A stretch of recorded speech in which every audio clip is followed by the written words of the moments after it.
Mic check 1 2. Mic check 1 2. Yeah, nice and easy.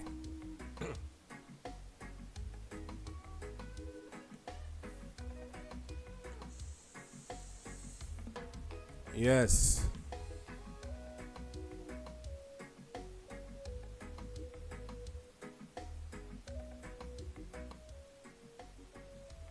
yes, yes, yes, yes. Nice and easy. Yeah, man.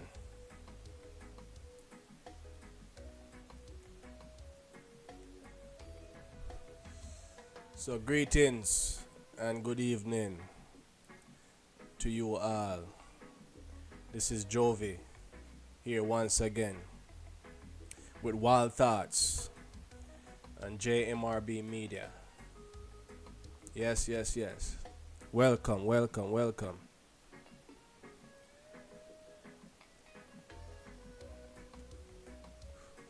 It's kind of late, people. It's kind of late. Yeah, it's about 11:20 right now, going on to 11:30.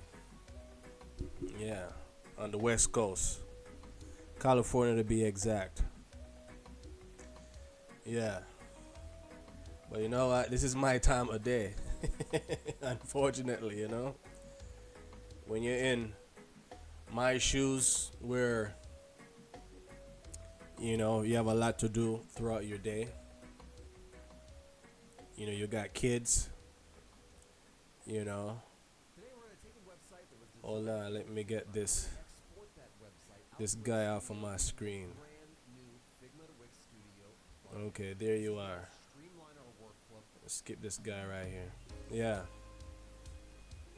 Yeah, so when you got my kind of life, where you got a lot of kids and you got a lot to do throughout the day, you got a lot of moving parts, and you also got to prepare for the upcoming week, so this is kind of like my quiet time where I get things done. And this is gonna be mostly when I come out and I talk to y'all, do my videos and do my lives. It's kind of late, so you know I'm aware that not many people is watching, but you'll catch it, where you catch it. I'm gonna talk about a couple stuff, a couple things. It's Sunday, so I gotta talk about football. You know, football in all its variety. Soccer. I'll talk a little bit about that. I'll talk about American football for a lot of people who will see it that way. But if you're here in the United States, it's football, right? And then the other is soccer. So wherever you are, right? Tune in from. Yeah. So I talk a little bit about that. I also talk a little about the politics. It's political season. Both in my homeland, Jamaica, and also here in the United States. It's drawing pretty near right now. It's the 20th. So in less than 2 weeks, and people already started voting, as I can see. So, and then the ads are getting plenty. Right now, if you turn on your YouTube, you'll see a couple of ads that you can't click off of. So you gotta just power through it and get to the video that you want to get to. So you'll see those political ads coming at you full force. So I talk a little bit about that.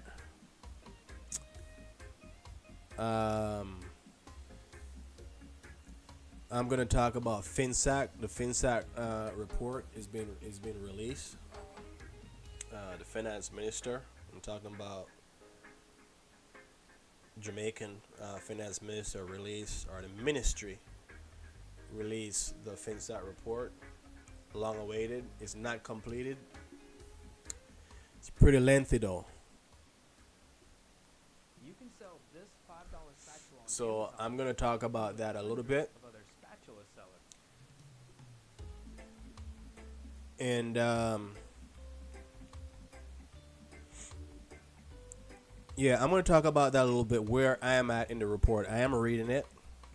It's a lengthy read, so you're gonna take it a little bit at a time. But where I'm at is where you're gonna be at, because I'm gonna share what I have in summary. Um, I'm not gonna read the whole thing verbatim, word for word, right? I'm just gonna cover where I'm at, where I am at, and what and my understanding of it. Okay, that's basically what I'm gonna cover.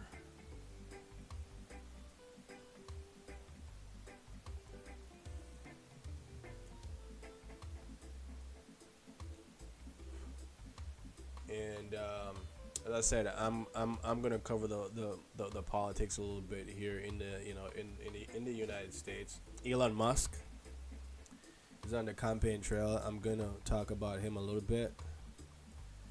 I'm gonna talk a little bit about. We're just gonna watch a couple of videos, and then I'll get into it. Okay.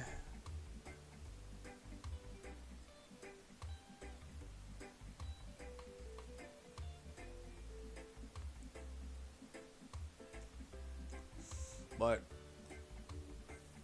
before I do that,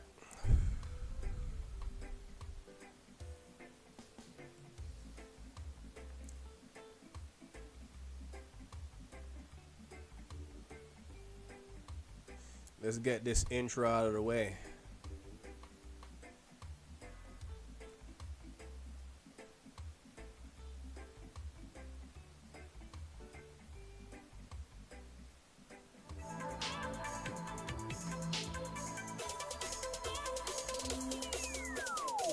Hello and welcome. This is Jovi and this is Wild Thoughts. This is my thoughts. This is free speech, so I don't buy talk. Albeit, this is how I see it. Like the video, share the video, subscribe to my channel. All right.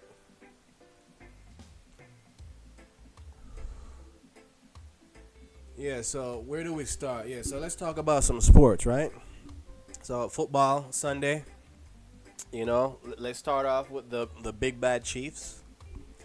They beat the San Francisco 49ers. They beat them pretty badly, right? It was like 30 something to like things like 10 or 15 or something like that. They didn't score a lot. Both quarterback, had some issues. They threw a lot of interceptions. Patrick Mahomes, I think he threw like three interceptions.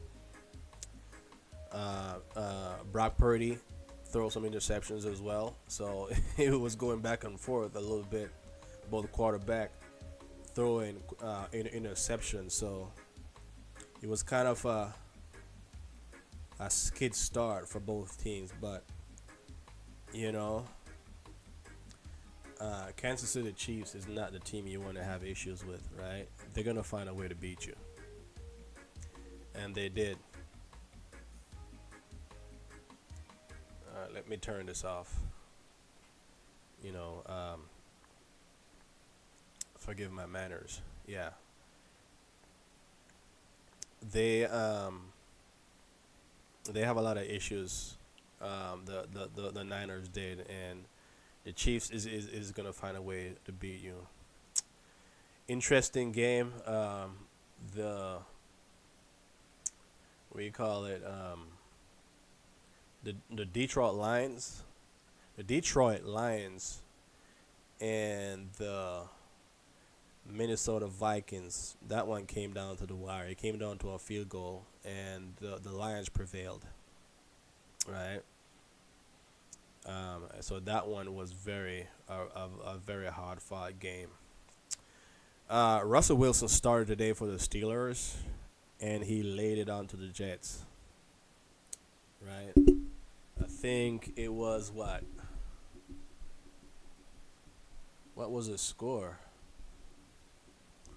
think it's like 30-12, something like that. And Russell Wilson made some nice throws. Like the difference between him and Fields is that yeah, they both can run, they both can throw it. Fields probably have a stronger arm, but Russell Wilson has the touch, and he was just laying it up there, and his receivers was just walking underneath it. Pickens had some good catches, and I think this is actually his first game over 100 yards, his biggest game for the season. So that's a change for him. So he probably rooting for Russell Wilson to start the next game, and it's kind of like I don't want to say revenge. No, it wouldn't be revenge. But it's kind of like I can't even find the word. I can't find the word, man. I'm lost for words right now. But it's a good game for Russell Wilson, especially being through what he's been through in Denver, and coming over to Steelers, thinking that he's gonna be the number one option, and then shortly after they traded for Justin Fields from the Chicago Bears.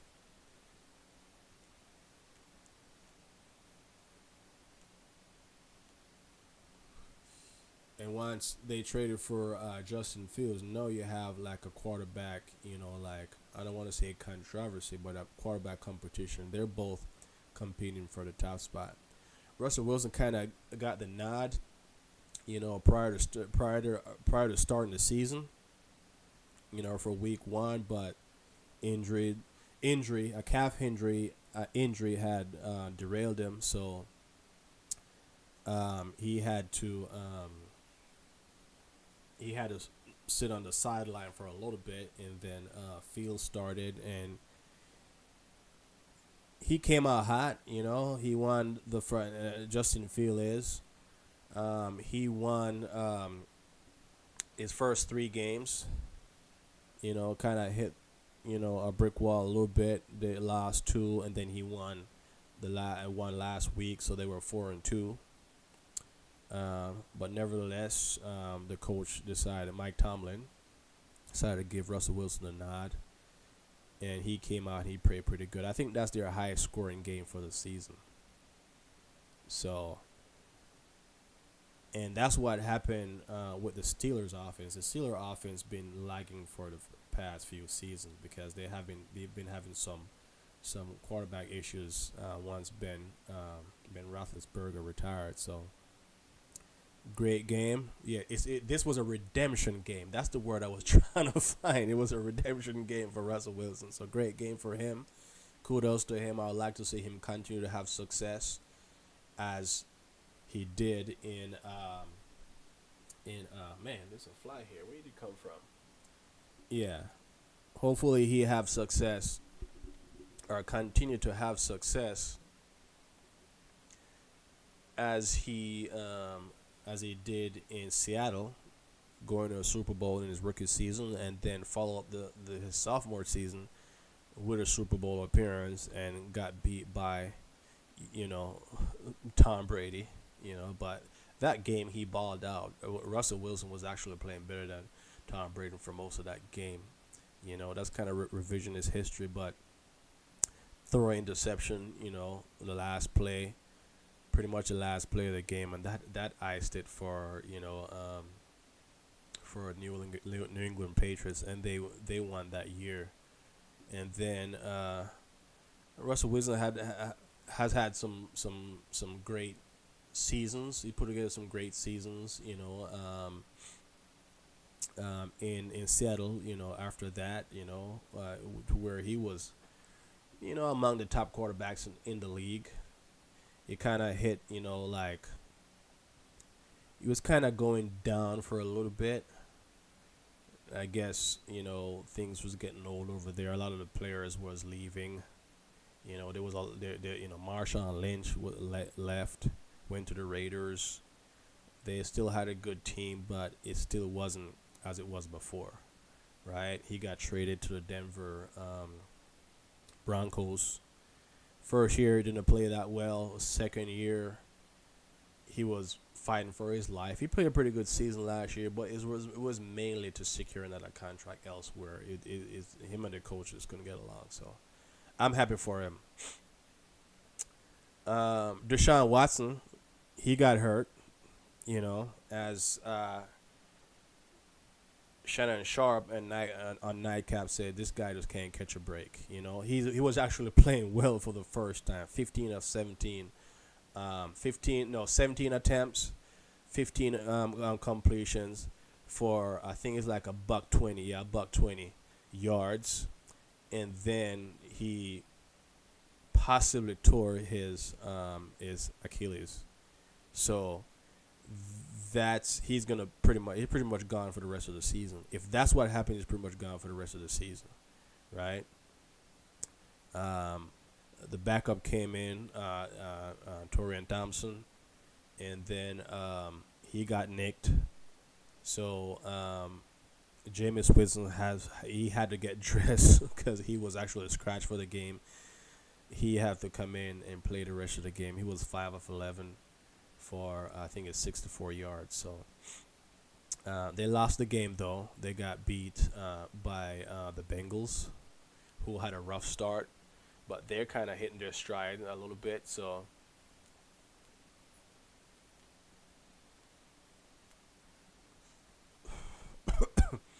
they've had a rough stride, even though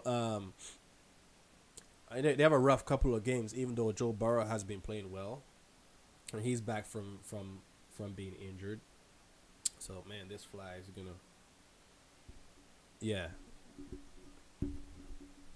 Yeah, he's back from being injured last season, but he's putting up some yards and he's putting up some quite a few touchdowns, and you know, so far their defense is not playing well. They're giving up too much points, so they lost. I think it's like 4 games.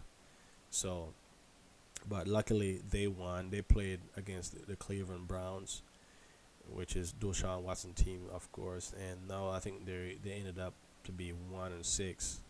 So it's not looking good for Deshaun Watson. I think he needs a fresh start, right? And I think the best place for him to get that fresh start is with my team, the Oakland Raiders. I think the Oakland Raiders need a new identity, and they need a quarterback, right? And if he come to my team, I will root for him. I have no problem with Deshaun Watson. A lot of people do. I don't, because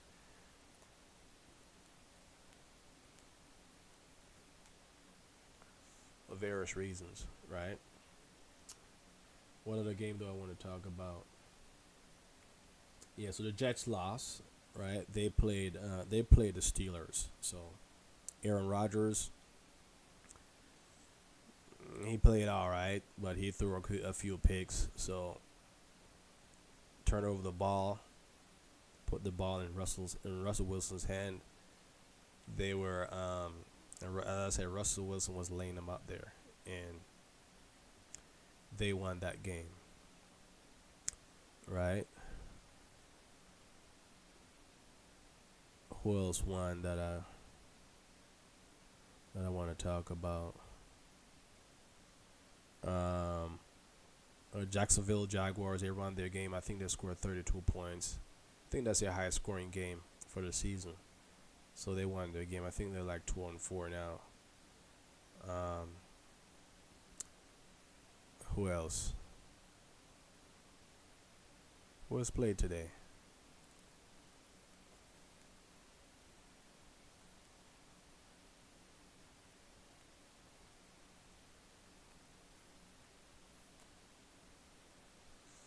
The Raiders is my team, and I didn't even watch them. But I'm gonna see who has played today, right? NFL.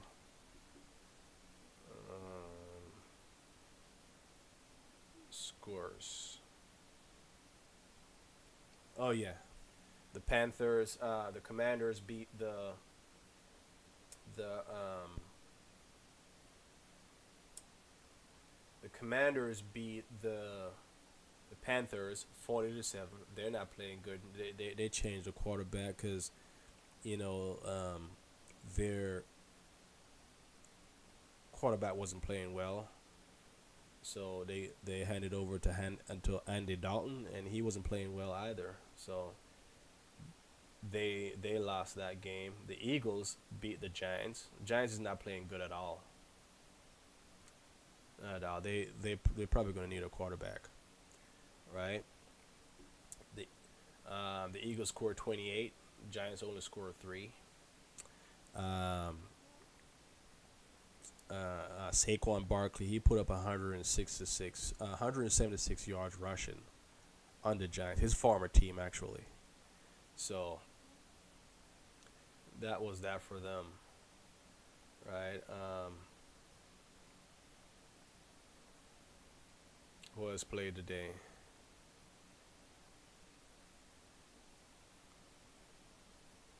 That was it.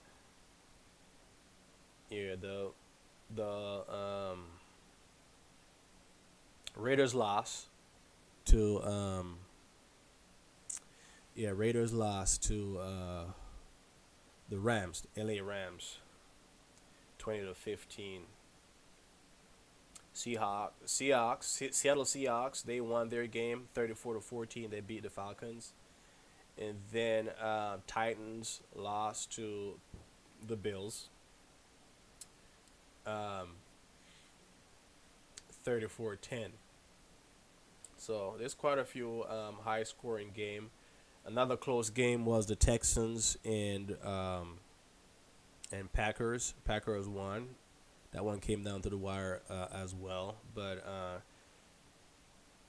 CJ Stroud was bottled up the whole game. He only put up like 86 yards.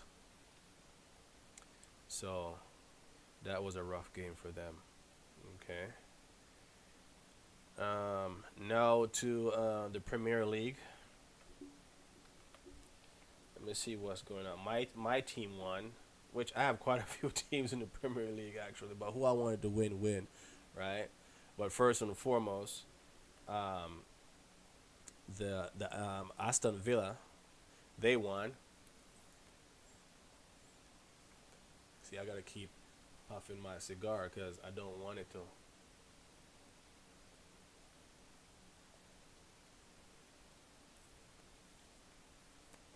I don't want it to go out, right?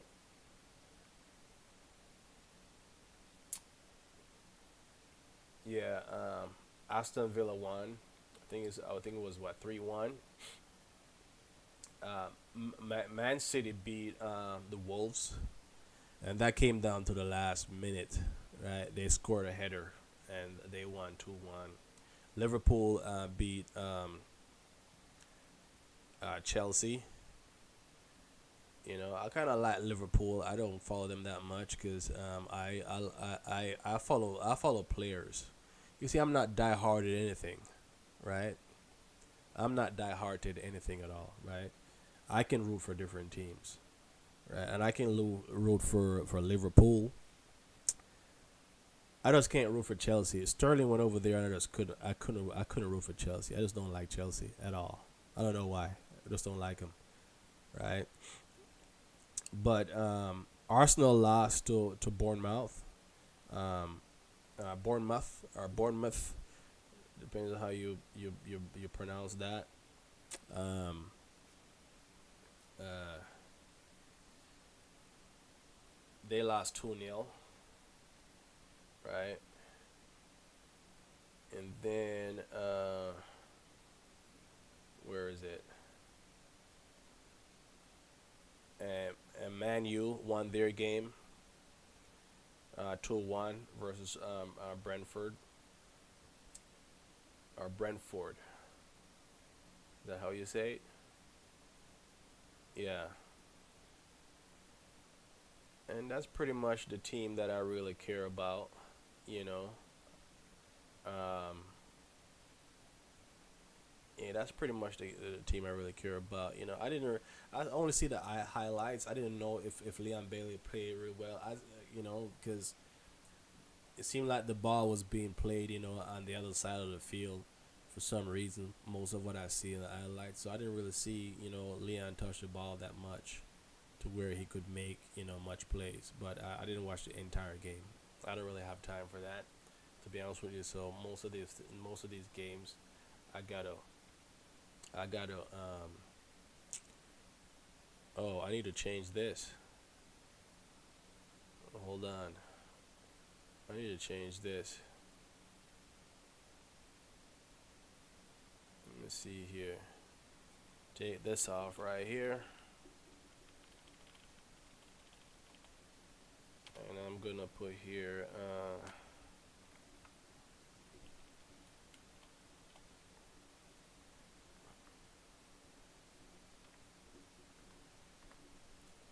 yeah. I pretty much have my last topic going across right there.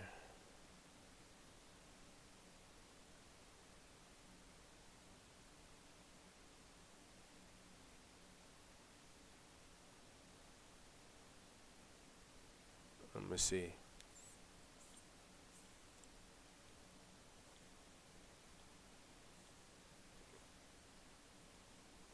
Okay, there we go. That's what I'm really gonna talk about. That's the main thing I'm gonna talk about today, right? Yeah. So they that's it for the Premier League, right? What's his name won today? What's his name? Francis Ngannou, right? By way of knockout. You know, the MMA is not something that I really follow. That's probably if there's a sport that I don't really follow is the MMA. I just can't. I just don't have a appetite for that. People kicking each other in the face and laying somebody on the ground and stomping on them and punch them in the face and things like that. But this guy here is pretty good, and he won his fight, right? But that's it for that, right? So the next thing I'm gonna cover here, right?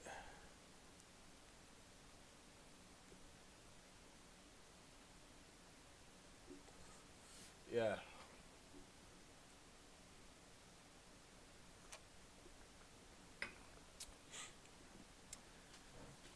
I'm gonna get a little bit into the politics.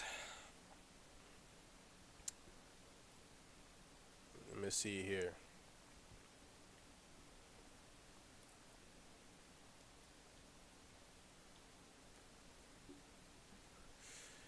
Yeah, and Elon Musk is on the campaign trail for Donald Trump.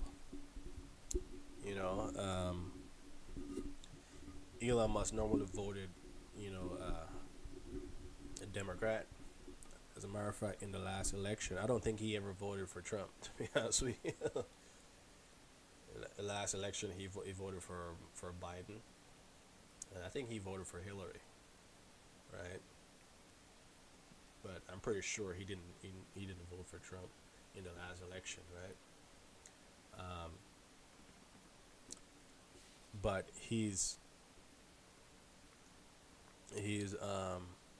campaigning for Trump. So let's watch a little bit of it, and then I'm going to talk about it, give you my thoughts on Elon Musk and his campaign events.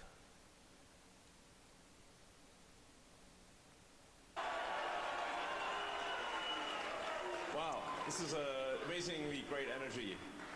Thank you for coming.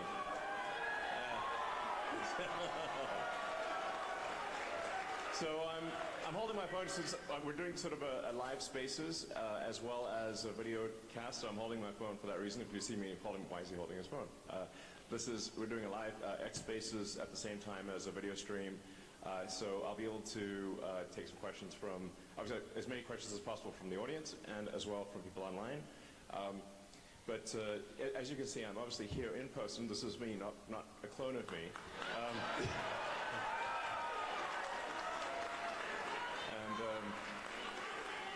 And the reason I'm here in person is because Pennsylvania is so important to the future of the world. So,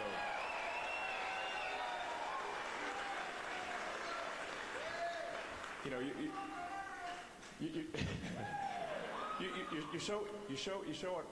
you show what matters by your actions, not your words. And my actions are, I'm here, I'm in Pennsylvania, and I'm here for a very important reason, which, yeah, which is, I can't emphasize enough that Pennsylvania is, I think, the linchpin in this election. And this election, I think, is going to decide the fate of America, and along with the fate of America, the fate of Western civilization. Will you really have enough money in retirement? With Fisher Investment's Definitive Guide to Retirement Income.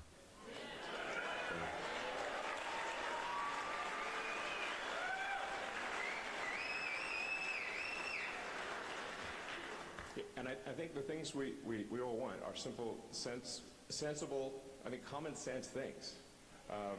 You know, we obviously want secure borders. We want safe cities. You know, sensible spending so that we don't have crazy inflation. We want freedom of speech. We want the Constitution to be upheld. And you know, I'm being told at times that these are like right-wing values. I'm like, are you insane? This is literally the fundamental values that made America what it is today.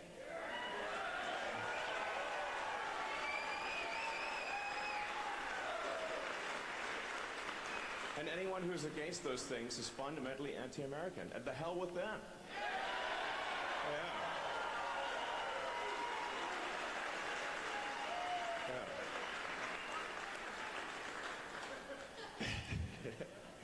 I see I'm getting a lot of agreement from everyone in this room.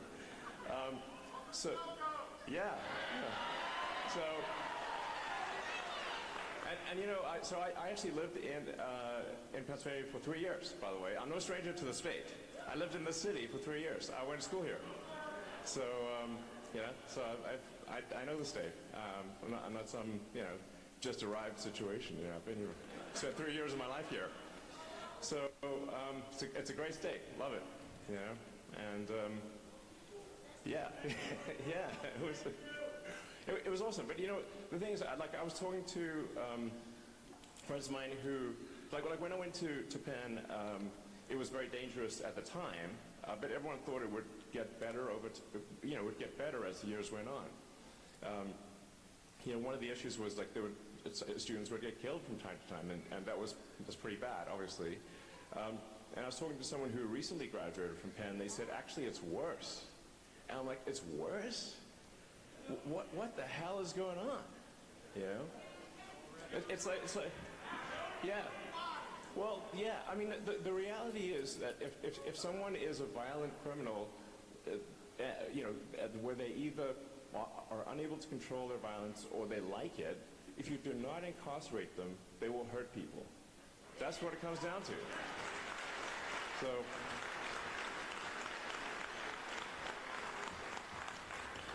So if you don't put hardened criminals in jail, they will kill people. That's what it comes down to. And that's, unfortunately, the situation we have here is that the Democratic Party will not put hardened criminals in prison. And so they roam free, and they prey upon you, and your kids, and your family, and your friends. This is insane. How can we be... I'm going to move it forward a little bit. And it's the apocalypse. Salto for your Salesforce DevOps, madam. You know, it's insane. So, this is... If you don't have a border, you don't have a country. Yeah, I mean, we're just saying, like, you know, we have to have real borders,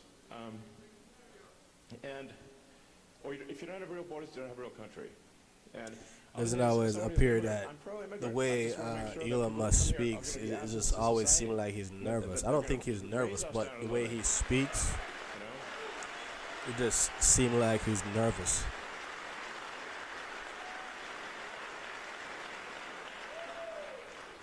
You know, I think it's like, I think the sort of sports team analogy is a good one. So, like, let's say you're a pro sports team, you want to win the championship, then, well, you want aces on your team, obviously, because they help the whole team win. You know, so the same is true for immigration. If we have this sort of equivalent of, like, you know, Kobe Bryant or Steph Curry or LeBron or something like that, they want to join the team. Like, absolutely, of course. Do you like winning? Yeah, okay. But if they can't play basketball, they shouldn't be joining.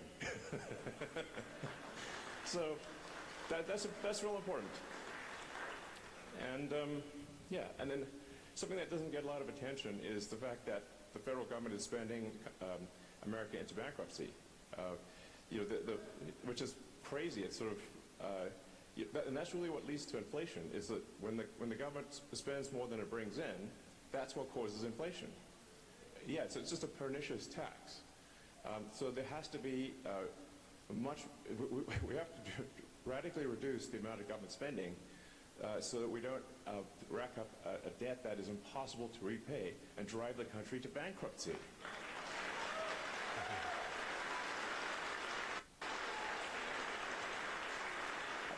As soon as the government can disarm the people, they can do anything they want. And you see, we've seen this in one country after another. They take the guns away from the people, then they do fake elections, and then the people try to protest and they just get shot. That's what happened in Venezuela recently. They had a fake election. Maduro lost, the Constitution, and I think this is, yeah.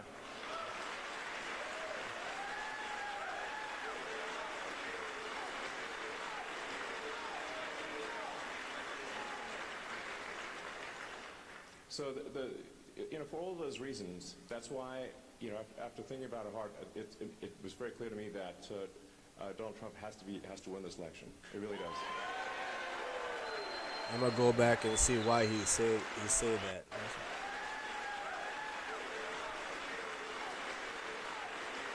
So Maduro, even though he lost the election, is still in power, and that's the kind of risk that we face. So. But we got to do everything possible to protect the Constitution. Okay. And I think this is, yeah.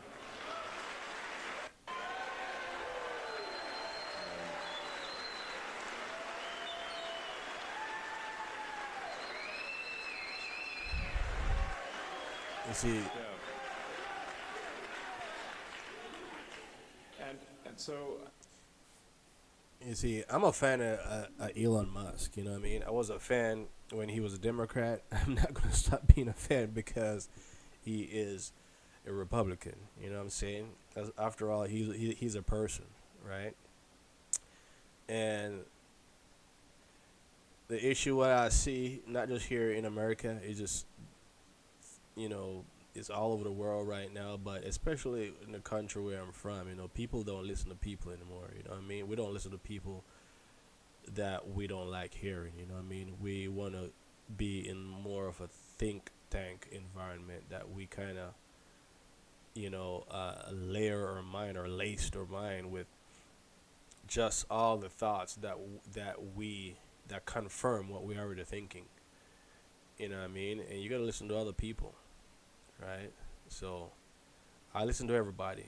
You know, I watch more than one news outlets, right? So I can get different perspective on things, and I have my own thoughts too on most things, right?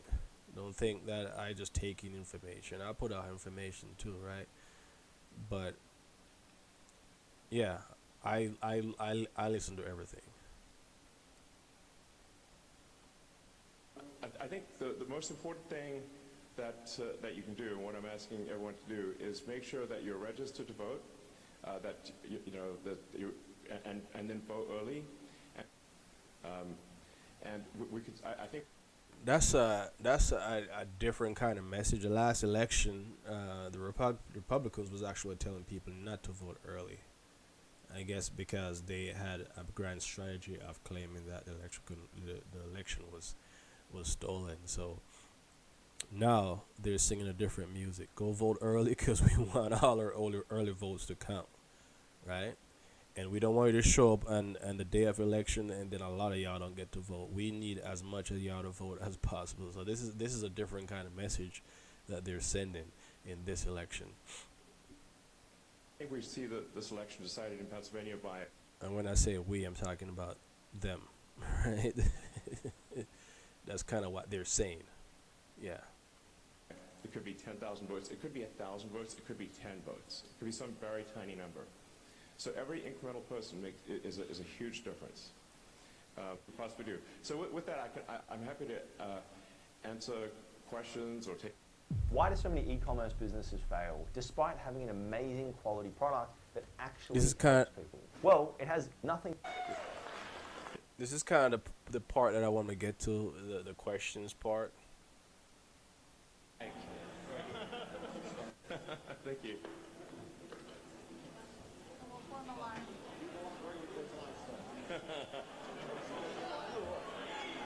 I'm happy to answer questions or take comments from the audience, and yeah. Thank you.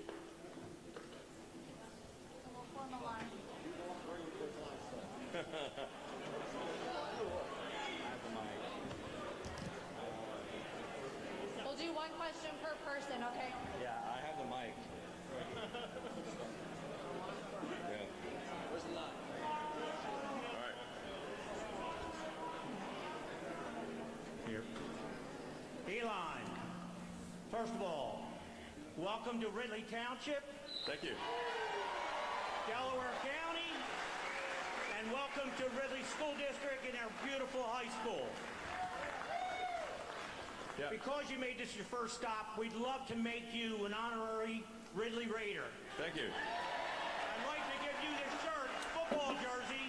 Sports is big in Ridley, big in Delaware County. This is must. 67 counties in Pennsylvania. We got to turn every one of them red. Great. Sounds good. Thank you. Thank you very much.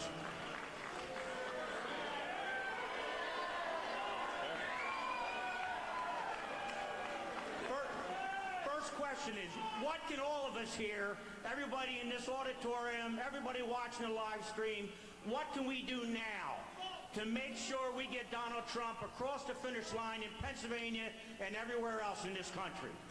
Yeah, it's fundamentally for the next 3 days, just everyone needs to focus on registering friends, family, acquaintances, everyone you know.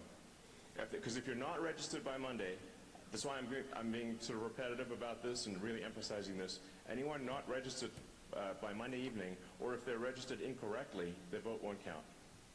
They won't be able to vote. So we have 3 days. It's all about registration, registration, registration, registration, every single day. And like I said, this election could be decided by a handful of people. It could just be that a little bit of extra effort on voter registration decides the entire future of civilization. So that's why I'm saying, man, this is, if there's ever a weekend to spend going hog wild on registration, this is it.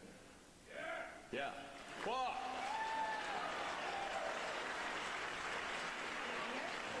Hi, Elon. Thank you so much for being here. Hey, so far I must admit, Elon Musk is not a good campaigner. He wouldn't make a good politician. So I would advise him to stick to what he already do. He's already amazing at what he does. So, I mean, for a living, I think that's where he will make the most significant impact. So I think he should stay there. You know what I mean? It doesn't mean that he can't have a voice for whatever candidate that he wishes to vote for or wishes to lend a voice to. So, you know, everybody have a right to choose a side. That's probably that's mainly one of the points I'm trying to get at, right? Here It means so much, and I think it's really in line with your character as I've come to know you from listening to you speak in interviews. In addition to voting for Donald Trump, what can the average citizen do to help train AI to be truth-seeking? Well, I think definitely, publicly pushing to ensure that AI is truth-seeking and is not sort of politically correct or which means factually incorrect. That's a big deal. Like, just speak out on social media and certainly complain loudly when other companies attempt to essentially program their AI with a dystopian San Francisco, Berkeley philosophy. And if you want to know where that philosophy leads, just walk around the streets of San Francisco. But be careful, because do not get killed by a violent drug zombie, because they're all over this downtown SF. It's insane. So you can see what, That's actually true. There's a lot of tweakers in San Francisco, and they're all over the place. It's a mess up there, I'm telling you. Like, my wife's dad lived in San Francisco, and right outside his apartment, all along the streets, there is tents and there's tweakers all over the place. Even one at a time, I gotta tell him to, like, hey, take it easy, old guy. I say that, in a funny kind of way. I hope he doesn't watch this video, because I don't think he view himself as an old guy. This guy is like 80 years old, but he moves like 46. I'm telling you. But he approached him. He's a Vietnam vet. He's scared of nothing, right? And he approached one of them, and and he approached him from time to time, and he chased him away. But I'm like, one of them, you don't want them to like stick you with a needle, man, and then you're jacked up. You know what I mean? So just try your very best to just call the cops. But it's a mess up there in San Francisco, and as even though I live in Southern California right now, I consider myself a Northern Californian. So that's kind of my stomping ground: San Francisco, Sacramento, Oakland, and all over that place, right? But it is a mess. And if you go to Oakland, I'm telling you, it's like a third world. Some parts of it looks like slum. It's like a third world country over there. I'm telling you, it is dilapidated. It is past dilapidated, right? So what he's saying is not a lie. For those who have been there recently, and those who are in the know that San Francisco has gone to the shits right now, and it's not a good sight. The San Francisco have so much to offer in terms of technology, and also tourism. You know what I mean? There's a lot to see in San Francisco, especially when you go down to the pier. There's a lot of shops, and there's a lot of sightseeing and things like that. There's a famous Lombard Street, which is the most crooked street in the world, right? It's kind of going round and round, and just go down in a spiral, right? And out of one corner into another corner, right? And there's so much more for you to see. The Ghirardelli factory is another place, right? I used to go there, and I used to do a lot of boat rides, go out to Alcatraz, you know what I mean?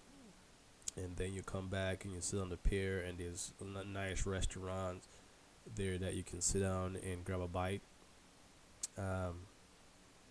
But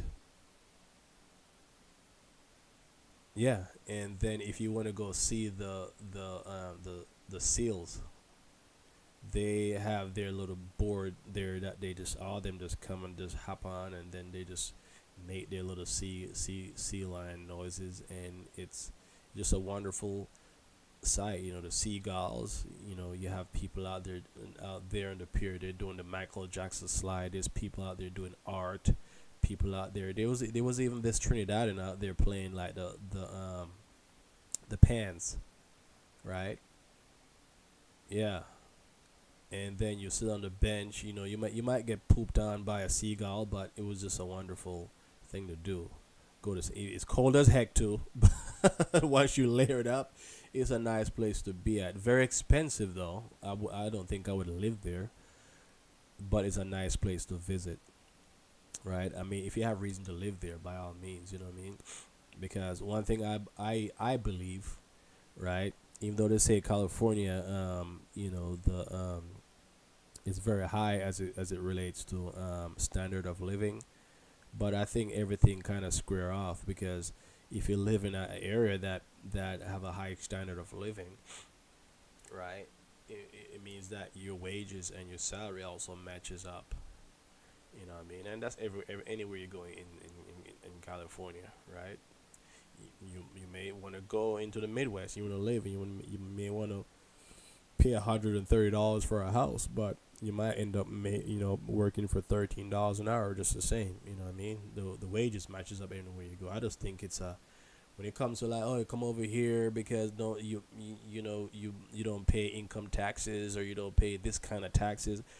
They're gonna get their taxes, right? Some of those places that houses are cheap, the property taxes are very expensive, right? So there's always a trade-off, right? So yeah. Where does that philosophy lead? And unfortunately, I think a lot of the AI is being programmed, at least implicitly, with that misanthropic dystopian philosophy. Yeah. This AI tool will take your... Alrighty.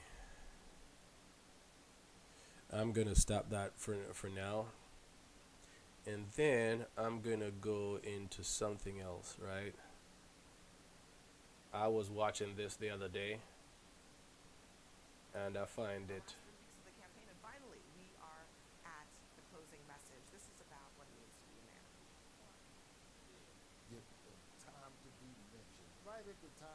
Let me turn this up a little bit. Supposedly having, I think that Trump does Let me a good job of creating something for people bring to this be over. afraid of, so that if that's not enough to scare you to vote, what about this? What about this? Oh, y'all under attack. Men are being under attack. He did not go into any more details about what it was. I don't remember the program, but earlier this week he mentioned that Harvey Weinstein got jammed up, and he didn't really go into detail on that, in the sense of Harvey Weinstein's got a raw deal in terms of the criminal trial, but there always seems to be a new fear law to throw on the fire of why you should vote for me. As a man, I want to know what's under attack. I'm feeling good. Men have been oppressed for a long time, I guess, right? Maybe he's right, though, that this is really what his campaign is about. I mean, but look at the trends. I mean, since the end of President Obama's second term, you've seen men slowly leaving the Democratic Party. I think there is an argument to make that some Democratic intellectuals have talked a lot about men being more vulnerable, when I think men naturally are more stoic, more competitive.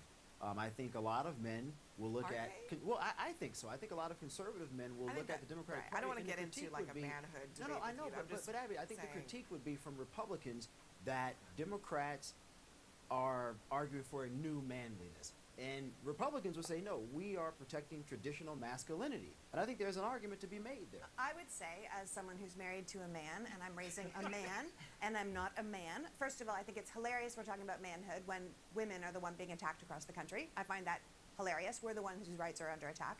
But secondly, I think it goes back to how you define a man. You're talking about men are naturally more stoic. I think that we have bred out of men a lot of their instincts that they have when they're young. When you're young, you have these close friendships, you have all of these relationships with other people, and then as you get older, you're supposed to keep it all in and keep it all together, and that's probably why men end up shooting people, shooting themselves, why there's an epidemic of loneliness. There is a different way for men to react in our world that is not so alone, that is not so stoic, that is not so buttoned up, and we could open up the world to that. And then we would maybe not be having to talk about the death of manhood when we say, okay, well, how is Donald Trump defining manhood? As bullying people, as demeaning women, as raping women? Because this is the kind of manhood that he represents. I take the point about the increases of... Yeah, so let me stop this here for a little bit and give you my spiel on this. Yeah, first of all, I do think that, as this heading here says, that or the headline here says, I do think that manhood is under attack, right? I do think that, right? And a prime example, right? This video is talking about manhood under attack, right? And a prime example is this lady right here, right? Who just spoke, right? She is gonna speak. She speak up boldly about manhood and what she thinks about manhood, mainly from the fact that she has a husband, she's raising a son, and that supposedly qualify her to speak on manhood. You know what I mean? What about a man? What about, you know,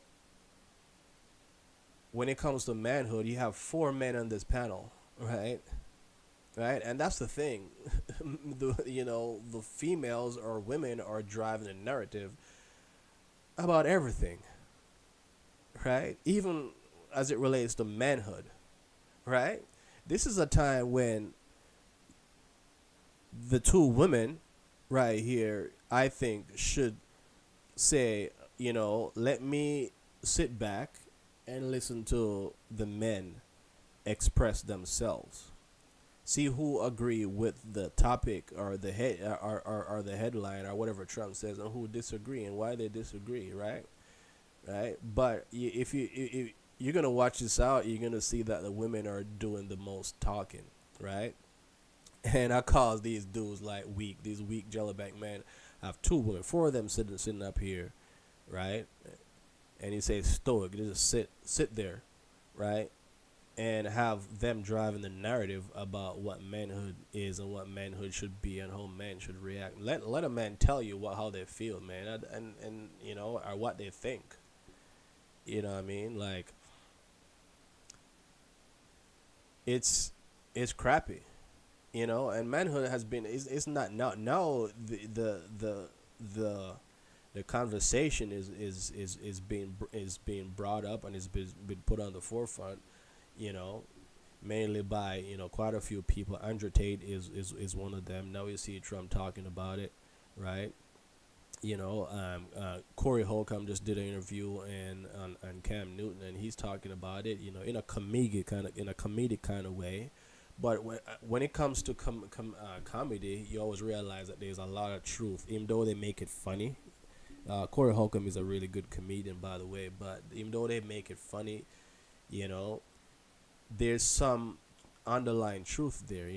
Dave Chappelle has a nice way of saying things, in a comedic way, but at the same time gives you the message and give you the value of what he's really talking about. And I just find it odd that this lady here, feel like she can speak on manhood because she has a husband and you have a son. I believe in equality, right? I believe in equality, and that's among gender. I'm naturally what you call it, egalitarian, right? But I don't believe that any is more than the other. I don't believe that man is more than woman. I don't believe that woman is more than man. I just think that we're equal, and I just think that when it comes to men in our society and what we're going through, right?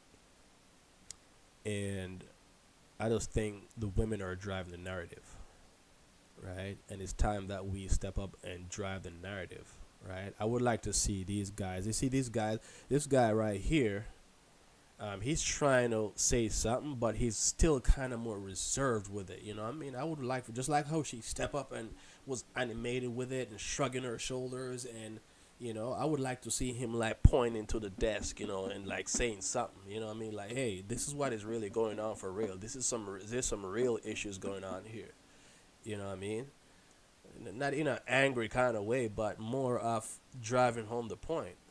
But let's watch it, cause you'll see. I find this odd and strange and weird too. Suicide, but let's be honest, men take risks that women respectfully don't typically take. And I'm just being honest. You think about Don't be well, calling no, me no, out. no, Look at her I'm being honest. face. Think about men in conflict. More men have died in wars than women. Well, he's talking Only about because taking women risks. couldn't fight in wars for a really long time. Well, I mean, some may disagree with me on this, I would but definitely those are my views. Go ahead. Sure. This is a big issue across campaigns everywhere. There's something that's a fact. Whether you're a Democrat or Republican, there is a big gap between the way men and women are voting this year. It's almost like we was in elementary school, and it was boys against girls, or it was skins against shirts. Like, that's what it's come down to now. And as a non-college educated Mexican redneck from East Texas, I can promise you there's a lot of anxiety out there in the electorate. And what Donald Trump has figured out, again, we talk about how stupid he can be and stays off message. He does know how to poke his finger at something. Like Roy said, he don't give you any details. He just says enough about it to go, well, things are a little more expensive. I ain't getting no better. He ain't talking to men, right? Which goes to the point. You see, and that guy, he just chose to be PC. He just choose to be political correct and talk about the political scene as opposed to manhood. I want to hear you talk about manhood, man. You know, we already know that politics is going on, but I want to hear you talk about manhood. Let's listen to this guy now. That as a man, you want to feel useful. You want to feel like you have an opportunity to provide. Well, then that's a job issue. That's an economic issue.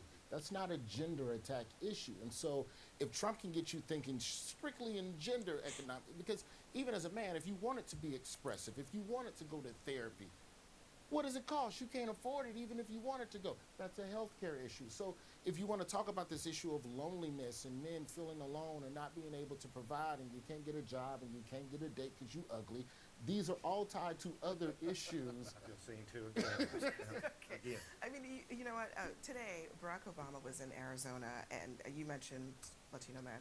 You are one of them. He has to speak to that audience. They're drifting toward Trump, no doubt. But he also was speaking directly to this issue about what manhood looks like. I've noticed this especially with some men who think Trump's behavior, the bullying and the putting people down and acting all, pretend tough guy, that somehow that's a sign of strength. I am here to tell you that is not what real strength is. Never has been. You know, there's a version of masculinity that is, it's fine. I mean, it's what Cher Michael talked about, that there are plenty of men who view themselves that way. And then there's a toxic version. That's not fine. Right. You see, here she go with the toxic masculinity bullshit. You know what I mean? Like, yeah, that's where she goes with the toxic masculinity. You know what I mean? Men expressing themselves and expressing their feelings and expressing, what they're going through is toxic. You know what I mean? And as the guy said, that or Obama said that, men being bullied or just being braggadocious and being a tough guy, that's not manhood. The opposite might be it, but both can be true. I mean, manhood can be a tough guy, and manhood can just be a guy who's just reserved, stoic, as they say. You know what I mean? There's no clear delineation as to what manhood is, right? Or there's no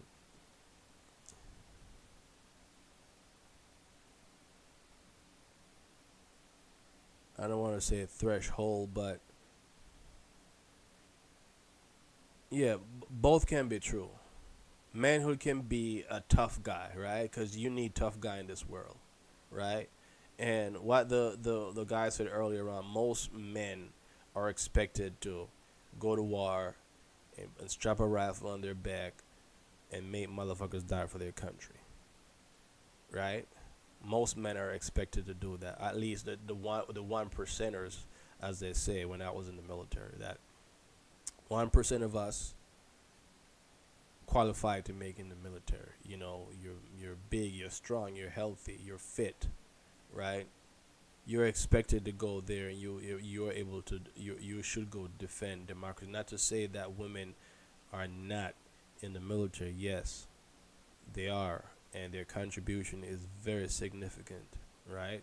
Both on the battlefield and everything else that they do right, in the military, but majority of the military is men, right? And if we're talking about military broadly throughout the world, men are expected to be, and that's the thing. Sometimes we capture these conversations by just thinking about just one area or just one space, right? We're talking about in America, right? But we're talking about, I'm speaking of it in a global sense, right? Some countries like even countries that we're allies with, like South Korea, right? The men are expected to be, in the military. Once you become 18 and you're out of high school, you got to go to the military. You got to do at least 2 years, right? And there's a lot of places out there in the world that men, by and large, are expected to defend the country. Most, yeah, and even bring it back home. You know what I mean? Like, somebody knock on the door, the man is expected to go out there and present himself and accept whatever comes to him, whether it's a friendly greeter or is somebody hostile. More than likely, the man is gonna be the greeter of that, right? So, tough guy can be manhood as well, right? Whether you are a mason or and you got female mason too, right? A builder. These fields are dominated by men, right? Hardcore work are dominated by men, and that's a fact. That's not a sexist thing. that's just facts, and that's a global thing. Not just in the United States, right?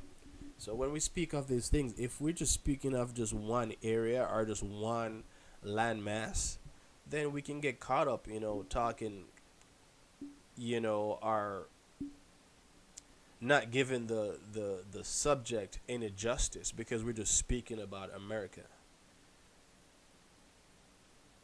You know what I mean? And in some way, this is kind of what you would call American exceptionalism. That America is everything. The United States is everything, and it's not. There's a whole wide world out there. You know what I mean?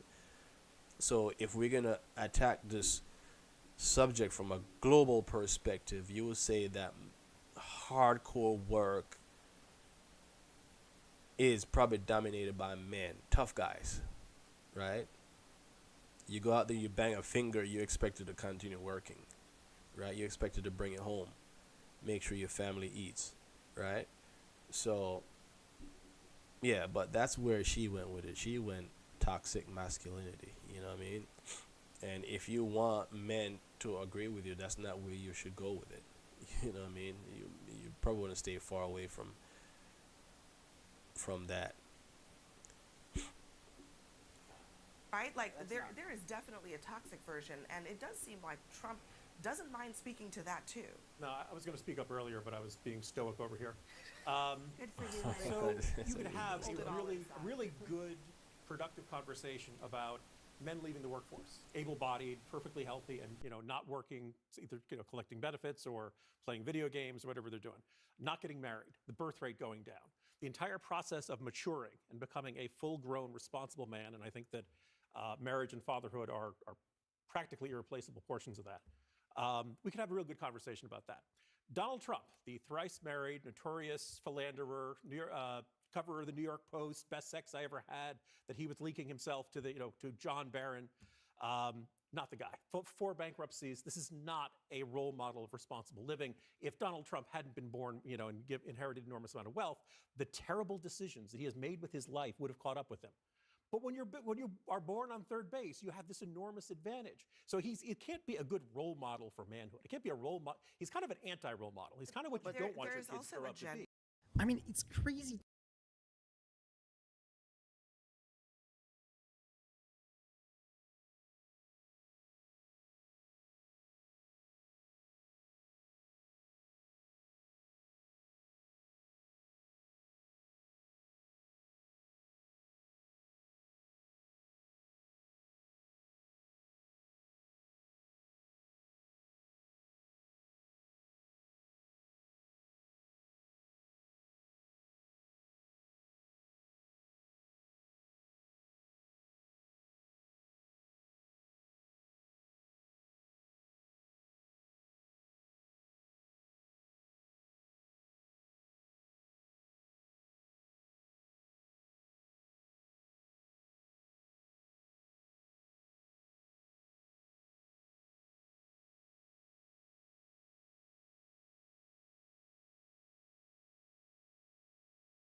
China, let's take an example that every American understands, TikTok. Everybody knows TikTok. American people made a decision in Congress to ban it on midnight, Jan 19th.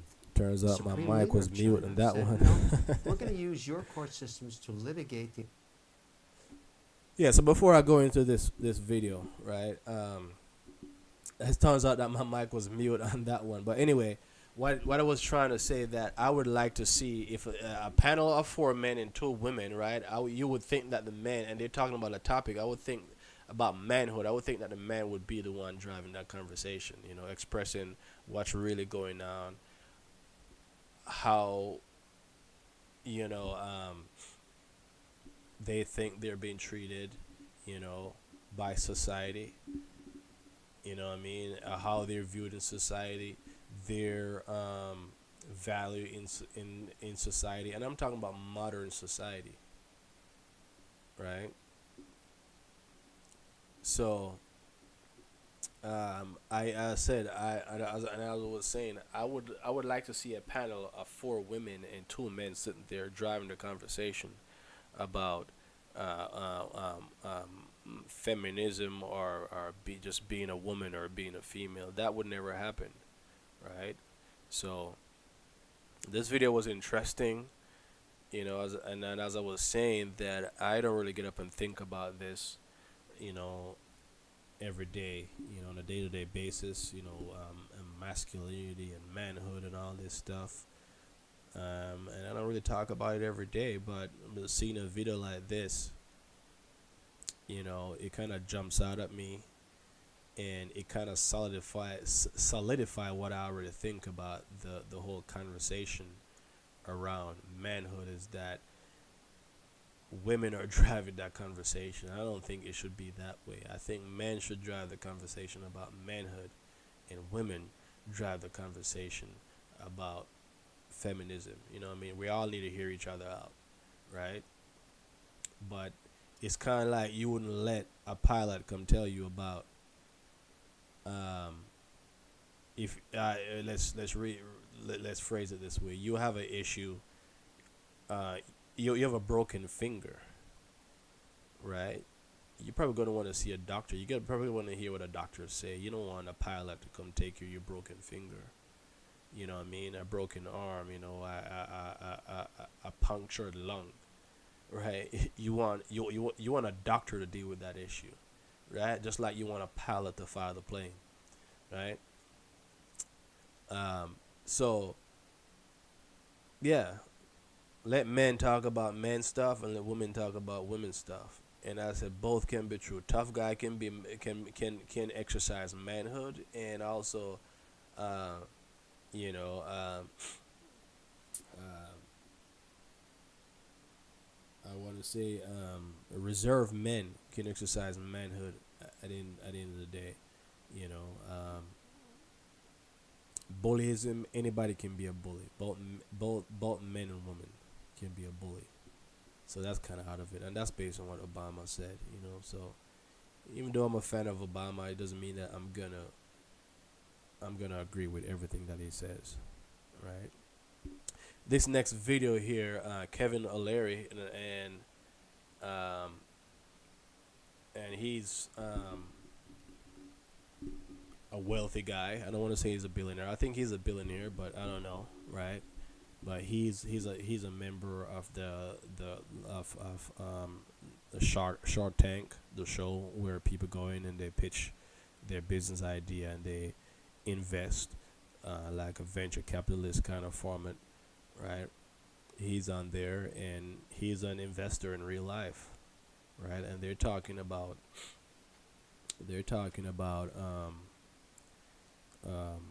tariffs and the effect on the economy, and if you look at that lady's face, you see that she don't agree with him. But we'll listen to it, and then I'll give you my little spiel on it.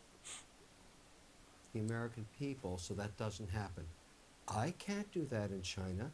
The Supreme Leader would never let me do that. I can't protect my IP there. Chinese have been screwing my 45 businesses for 35 years. I like the idea of going to war with China with tariffs to change behavior. But it didn't change behavior. All it did was Because hurt we've American had companies. weak leadership that doesn't know how to This implement. is the same leadership.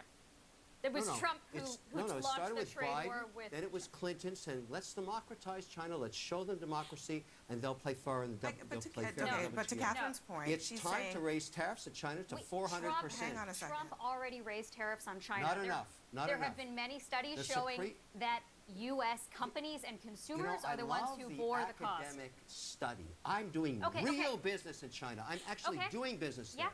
yeah. I'm actually working American there. companies. There's no academics in my Where do you companies. think they buy their inputs from? Let me explain something to you. From China. The Chinese It steal hurts my American- IP. They make the same product with the molds that I pay for there. They Okay. ship them into this country under a different brand. I don't like it anymore, and I've been trying to solve this for If you 30 tariff years. everything from China at There's no 60%, academic in my world. I'm you're going to be doing business paying in more America. for the stuff let you Catherine buy. finish You're her going to thought be real quick paying more for the stuff you buy. They knew even in the 1600s wrong. that you should I'm not not tariff buying it. inputs. Kevin, let So let me pause it for a little bit and talk for a little bit over this video here, because so you have this guy here, billionaire, right, or very wealthy guy, investor, involved in business, right? So he has businesses in China, so he's talking about lived experience, right?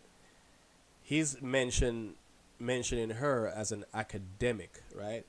And I'm pointing at her, but it's not her. I'm talking about Kevin O'Leary. He's talking about lived experience. He's referring to her as academic. So maybe because you have scholars, right? PhDs and who are very erudite in their studies, right?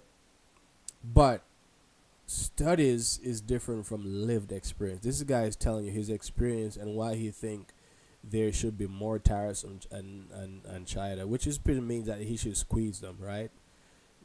And this is also kind of where we are today. I remember coming out of high school, right? That was in like 2003, 2004. The next frontier was gonna be globalism, right? And you got to prepare yourself to compete in the global realm, right? Because everything is kind of converging. You know what I mean? Trade barriers and things like that. Tariffs is a form of trade barrier, right? All those stuff was being beaten down in free trade. That was the talk of the town, right? Now we're back to like, okay, tariffs, because China obviously has mastered manufacturing, right? And they have mastered shipping and all these other things, and they can flood your market with products, right? Now Trump, in his last presidency, he put tariffs on China, right, to kind of get him to capitulate to some of his demands. And it's also a form of protectionism, right? He want to bring back manufacturing jobs to America, right? Biden has continued some of those policies, even though they spoke against it in the election. You know what I mean? They have continued some of those policies throughout the Biden presidency. Whatever tariffs, basically whatever tariffs Trump put on China, Biden never changed them. They're pretty much still there. What he's saying is that they need more, because obviously what they did wasn't enough. She, in her stoutness, if there's a word in academia, is disagreeing with him, but she's kind of animated to the point where you would think that she is the business mogul and not him. And that's why, once again, I think that you should make professionals speak about their thing. You know what I mean? He's telling you based on live experience, and you're telling me, and she's saying it, based on a bunch of studies that she have done, are read, scholarly journals and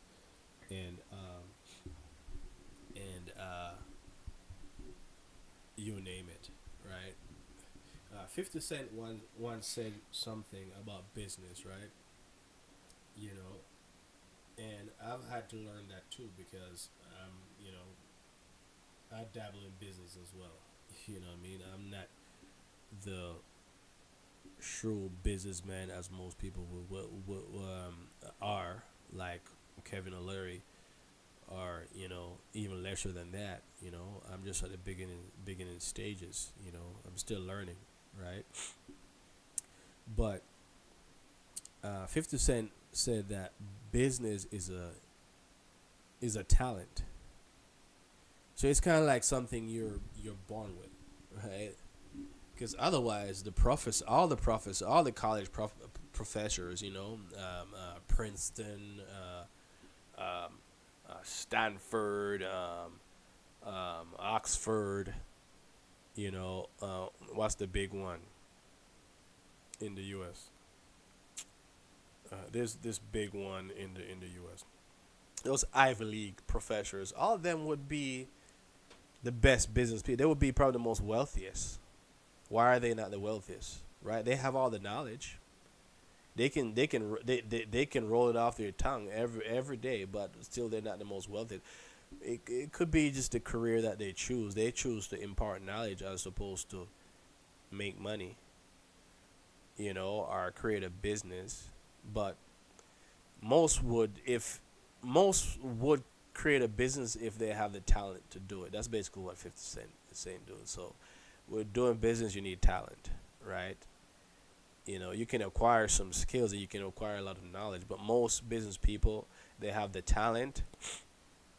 Like my aunt, you know, I never seen my aunt work for anybody from the moment I know her. She's always doing business, right?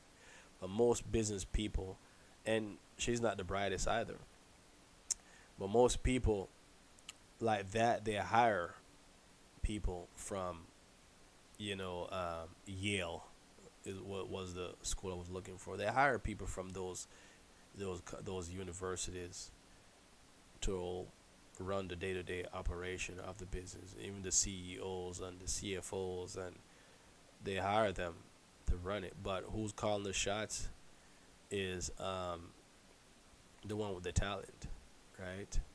My dad said to me before, in my younger days, you know, a little bit before I left Jamaica, he was imparting some knowledge on me, you know. And sometimes you my dad wasn't a businessman either, but sometimes you can learn from everybody too. But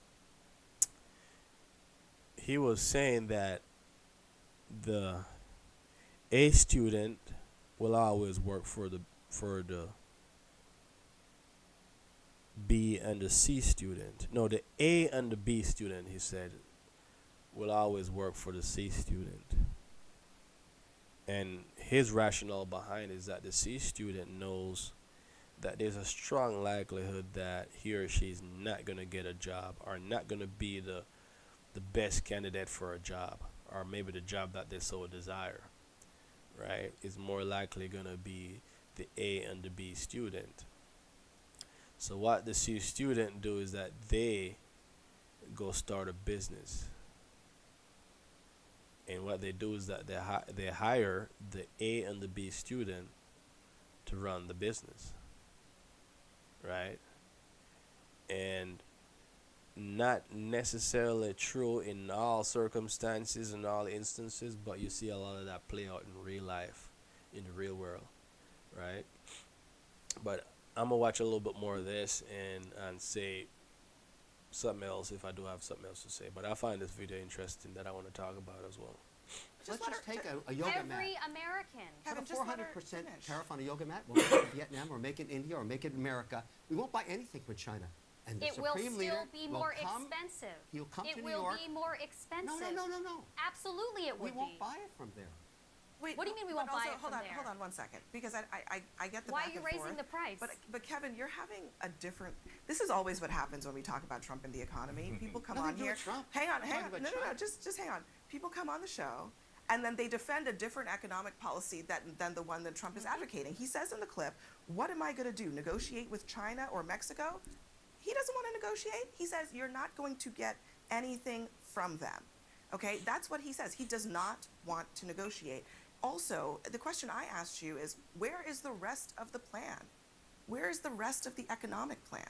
Well, why don't you just look at his track record for the last, the term that he had? No inflation, fantastic wage growth. I mean, look, he actually sat in the seat at the White House. 2020. You may not like what he did. President you may not like Trump him, was president in 2020. but I don't remember 9% inflation when he was. I remember 18% unemployment. I mean, I remember. What happened when that was going on? A pandemic that he bungled. Are you saying he created the virus? No, but he absolutely made it worse. How? By lying about the risk, by telling people not to get tested, don't get tested. You're saying he should have personally cured the virus as the president? No, I'm saying he should have given his tests to Americans rather than to She did not say that. I mean, but Scott, okay. I'm sorry. This idea that somehow because Trump was the president that the virus has political proclivities and decided to prolong itself has been crazy. You don't think leadership mattered at all? To the virus? No, I don't actually. You don't? I don't believe the virus. You don't think it listens to matters? politicians. You don't No, think I it never matters have. that Trump withheld various kinds of testing kits and PPE from states that were asking for it, and then he told them to go buy it themselves, and then you think that was the masks? Is that what you think? and then he outbid them for it, so they couldn't buy it, and then he sent it to Putin. I was talking about virus. I do want to get back to the economic I mean, you are implicitly by question here, pretending it didn't Scott, happen. Republicans keep saying that this election is about the economy. Now, I guess it's maybe also about immigration, but it is about the economy when you ask voters.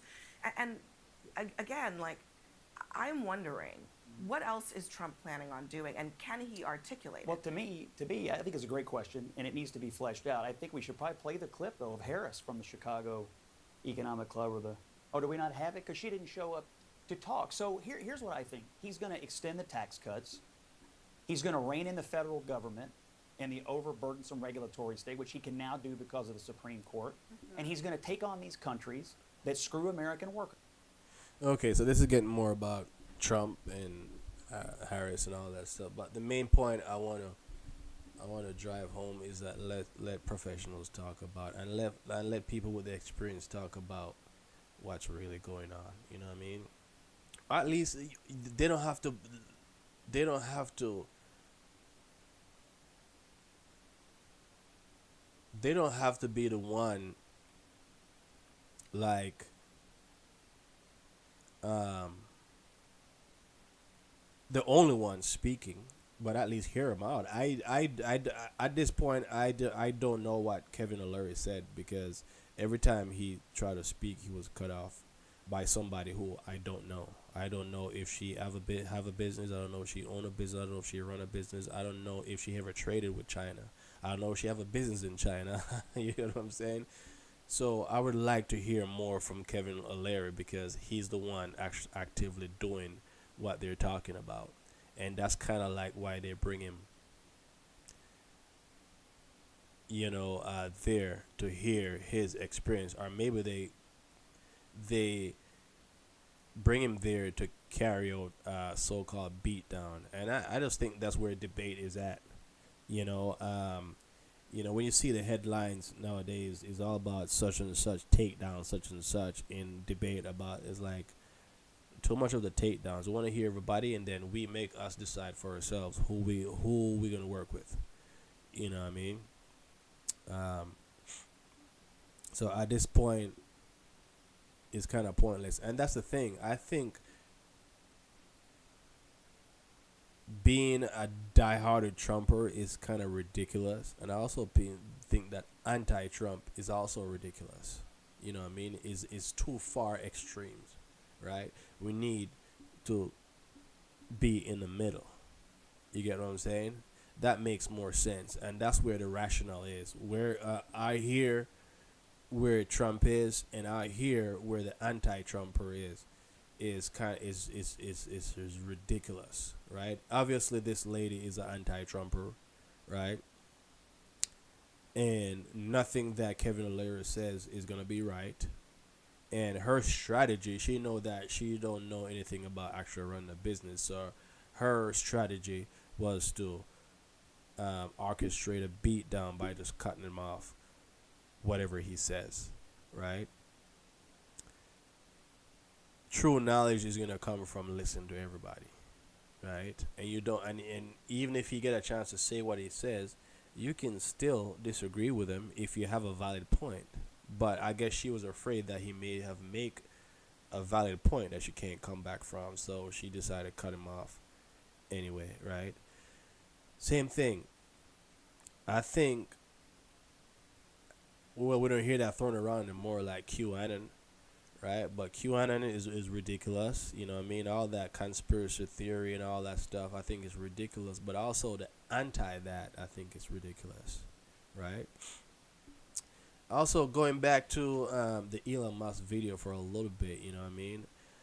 To kind of close it off, I think Democrats need to come out and tell us the truth, right?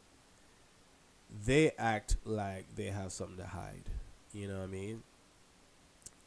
And I think Elon Musk saw something when he bought Twitter, that is now X. I think he saw something. You see a lot of transcript and a lot of shenanigans that went on there, and I think that's why he made, you know, like a 180-degree, you know, turn, you know, and went over to the Trump side of things, right? He saw something and he probably couldn't believe his eyes, right? And one of them that he's championing is free speech, right?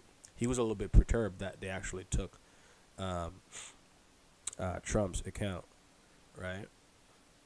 We all know that Trump said outrageous things from the beginning of the time. Trump is not saying outrageous things because he started running for president and he became the president, or he's into politics. Trump has been saying ridiculous things from the time I know Trump, right? And that's a long time, long before.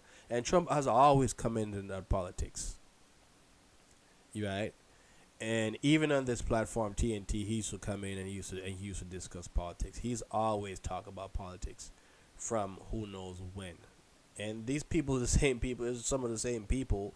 I mean, not necessarily the people on the panel, but the channels used to call him in and they'll used to hear his view on politics and what he thinks about debates and policies and things of that nature. So it's not that like Trump just started talking about politics. He's has always been that guy talking about politics from time immemorial, right? And he's always said outrageous, outlandish things, right? So yeah, with that being said, I think Elon was a little bit perturbed that they took his Twitter account, but then all the other behind the scenes stuff that was pulled off, you know, silence this, don't put this out, you know what I mean, cut that off, delete this, you know, things like that. He saw that as a threat to democracy, right? And in so doing, he think that there has to be some fundamental reason other than the fact that he probably didn't want to concede the last election, that they want to get rid of this guy, right? There has to be something. And to give a little bit of analogy, is like if somebody rear-ended my car, but I step out of my car, right, and I grab a baseball bat and I take a baseball bat to their car, you know, like totally vandalize their car, beat the windshield in, beat the body in, the fender, everything, the hood, the busted up the bumper. No, I'm in the wrong. You know what I mean? Two wrongs don't make it right. And then if you're gonna use, you know, unsavory means are irrational means to silence somebody or to combat somebody, and not even irrationally. I don't think irrational is a word I'm trying to find. But if you're gonna use shady is the quickest word to silence somebody or to get rid of them, then you are just as much as a culprit as the person that you're fighting against. And that kind of tells how much you yourself believe in democracy and believe that the process, you know, that was put together by the framers, by the forefathers, and has been carried out through years. If you had so much belief in that process and think that that process would have prevailed, then you probably wouldn't have done some of the things that you have done behind the scenes, right? And it's hard to believe that Elon Musk, with all of his wealth and all of his notoriety, he's not in the position of the known, right? He knows something, right? And I think the Democrats are taking a lot of us for some damn fools. You know what I mean? And I think they need to come out and come clean and tell the truth. You did some things behind the scenes, and you just come and tell us. Like, don't try to take us for dumb mofos, because we're not all dumb mofos. You know what I mean? And in Jamaica, we said that if something a gussa, it near gussa, right? To articulate that in English, if something doesn't go like that, it almost go like that. You know what I mean? So it's time for them to come out and just say what you did, man. You just put it all out there and show us that you are full of shit too. Just like the other side that you say are full of shit. And all y'all full of shit. You know what I mean? And that's where I split justice. Okay? Alright, let's go back over here for a little bit, right? The next thing I'm going to talk about is the Finsac Report, right? And as I said, I'm going to go over it, but I'm going to go over it in a summary format, right? And forgive me, excuse me, I kind of highlighted some stuff that I'm going to talk about as it relates to Finsac, right? Whatever I'm about to share, I download this PDF file and I compress the file, so a lot of the stuff is not quite legible, right? But it doesn't defeat the purpose, because as I said, I'm not doing a word by word thing, so it's nothing that anybody has to follow, right? It's just there for me to kind of keep my thoughts together, right? And so let's hold on, let's see here.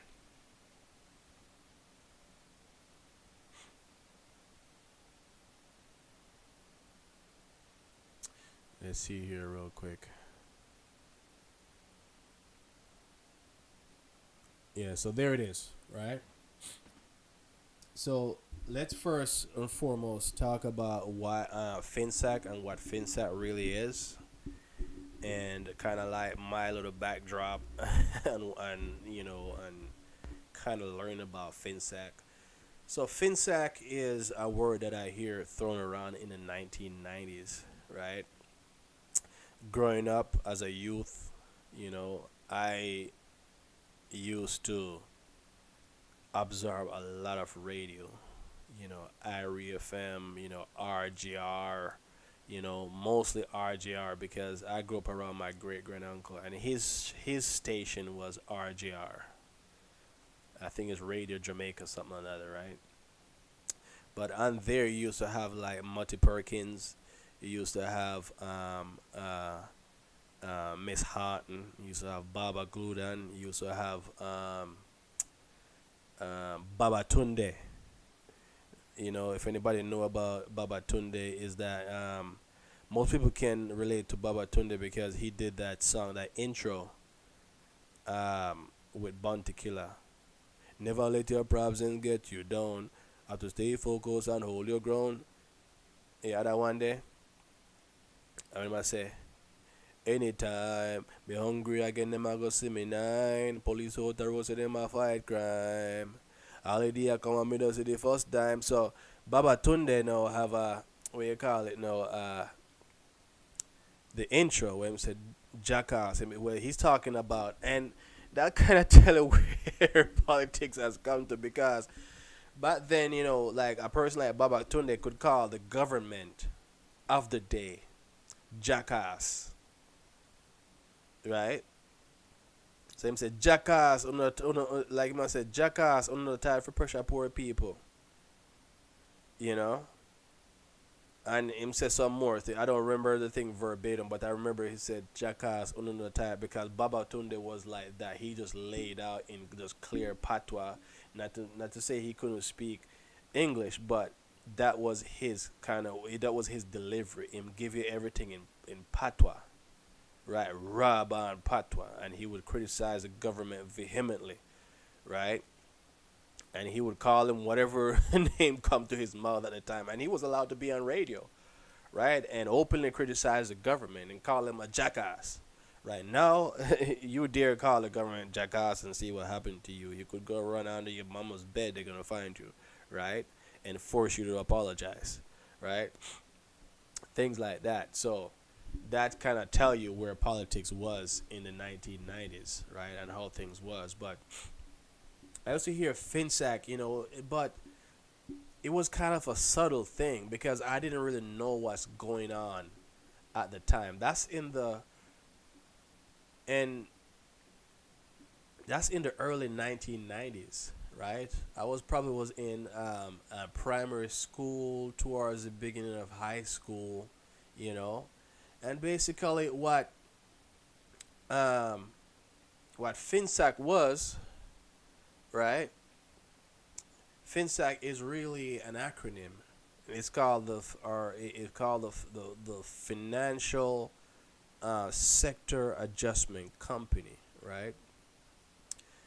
And mainly, what happened, you have a financial crisis in the banking system in the early to late 1990s in Jamaica, right? And it wasn't a widely broadcast thing. It's not like in 2006 to 2008 when you have the deep recession in the United States. It was everywhere. It's all over the media. Fannie Mae and Freddie Mac and these companies, crashing and Circuit City going out of business and there was mayhem and everywhere as it relates to the financial service part of the economy. It wasn't like that. It was more of a subtle thing. And if you read the report, you would see that it wasn't like broadcast that these happened. There was Finsac, and there was a talk about Finsac, and that's kind of like where I remember. So even lately, when they're talking about Finsac, it kind of jolt me back to that time. I would hear it on the radio, but then I wouldn't know what they're talking about because I wasn't that, astute in knowledge about what's going on, right?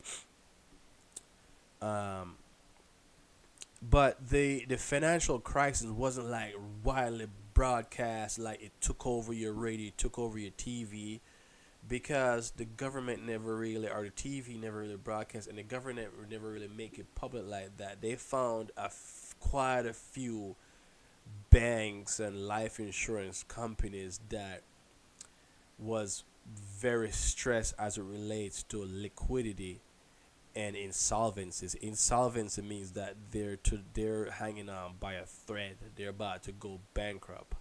But because of the regulatory framework, they weren't allowed to broadcast it, and make it like a big thing in the media, right?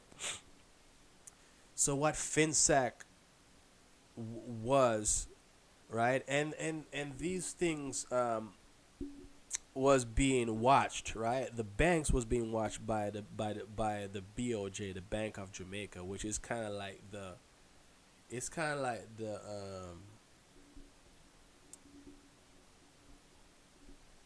what do we call it now?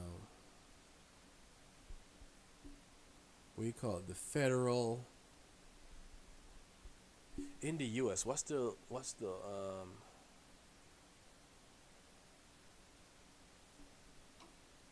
Federal Reserves. And that's basically what it's like, right? The BOJ is like the Federal Reserves, right? They kind of regulate and control monetary policy in the United States. So that's what the Federal Reserve does, right? Which is pretty much it's kind of like a bank, right? And hold on, let me take this down.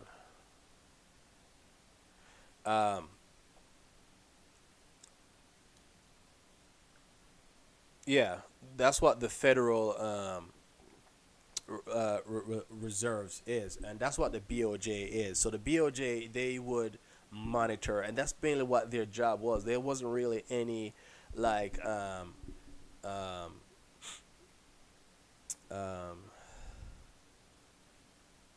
they couldn't do much. They could make recommendations, and that's kind of what I read in the report too. They could make recommendations. They couldn't really like go, hammer and fist and like, hey, you need to fire this person because he or she's not doing a great job, and you need to change this policy. They couldn't do any of them that, and any of that. They could recommend, and they could also recommend to the government, which was the finance ministry. They make recommendations to the finance ministry, and the finance ministry, the minister of finance, who was Dr. Omar Davis at the time, to take action, right? So Finsac was set up to do just that. And I kind of want to mirror it to what went on here in the United States around about 2008, right? Which, as I said, it was mayhem financially in the United States. And I have friends that came to the United States like after that period, like quite some time, while the United States was on the rebound, right? So they don't know what transpired, and it's really hard to kind of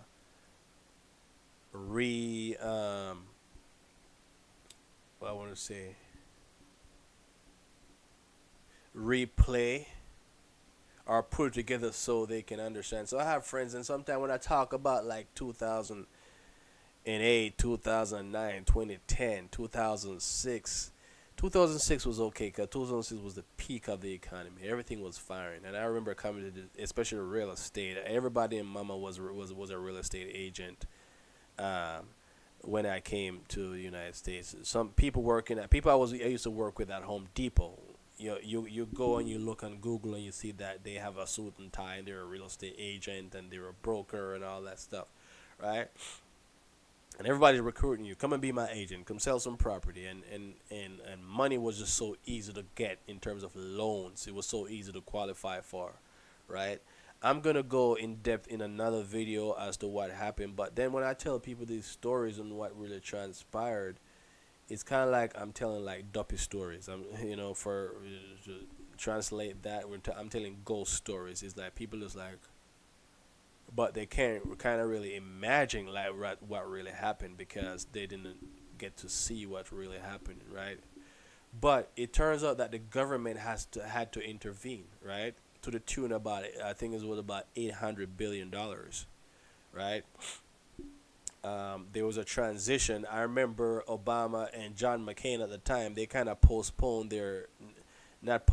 they suspended their campaign because companies started crashing all over the place, and some financial companies like AIG AIG is a insurance / financial service behemoth, right? Fannie Mae, Freddie Mac, right? At the time, Washington Mutual went under, right? They went bankrupt, which they got bought out by Chase. A lot of people don't know that Chase, when I just came to the United States, Chase wasn't a bank, so to speak. Chase was just a credit card company.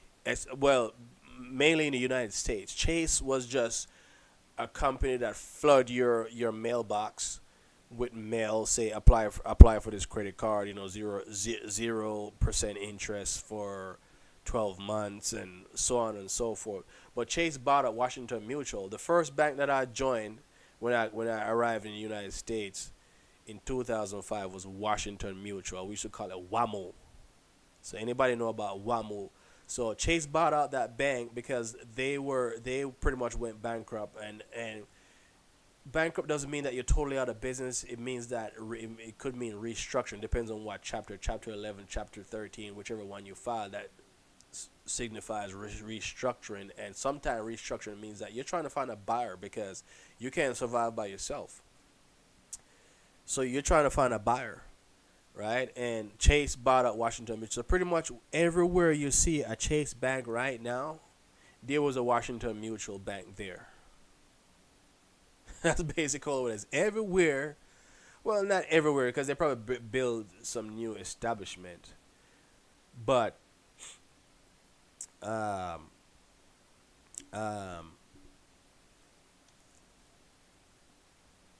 anywhere you see, most of where you see, most of the Chase Bank locations was a Washington Mutual Bank. A couple other banks,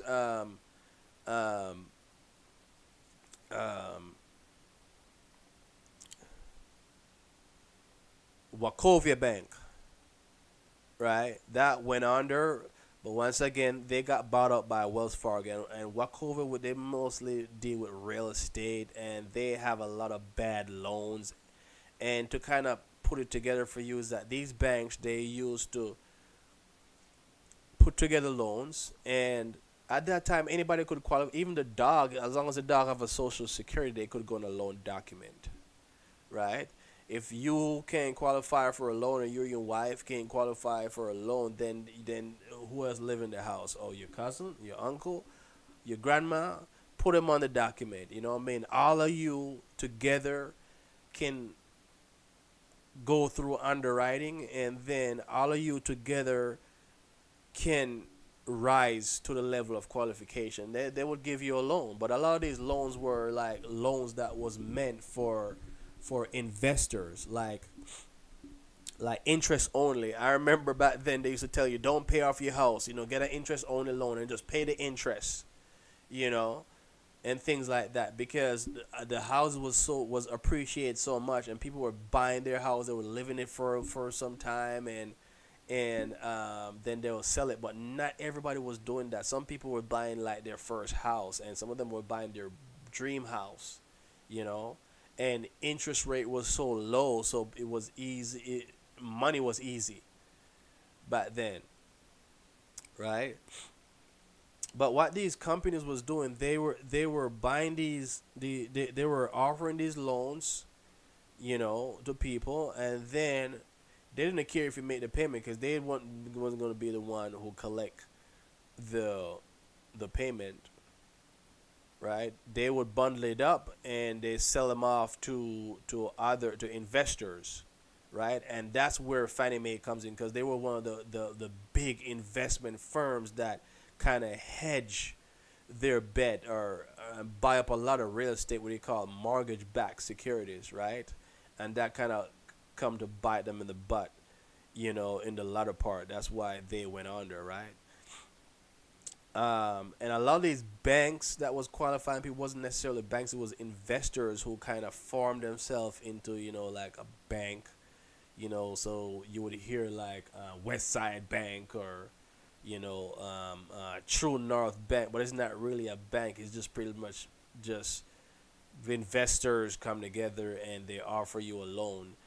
And then, because basically what they would do is that they will sell it probably on a discount to another company who just hold this. So you could buy a house today from Bank A, but by the time you make your first mortgage payment, you're making your first mortgage payment to like Bank B or Bank C, because the loan has been sold so many times. But then because all this bundled up, then you don't know who is who, right? And a lot of companies over leverage it to where the bubble kind of pop. Not kind of pop, it did pop, right? And houses, people start foreclosing, and the price of houses start going, and then it was mayhem, and then that lead to like other financial sector, car notes and things like that. I lost a car in in that time too. The car was repoed, right? So happened that we kind of got a break from it, because once again, one of these banks, they were doing shady stuff, and they caught a class action lawsuit, and then our car note got involved in that, so we were kind of relieved from that, so to speak. So I got lucky there, right? But the government had to step in, and I said to the tune of about $800 billion, right? And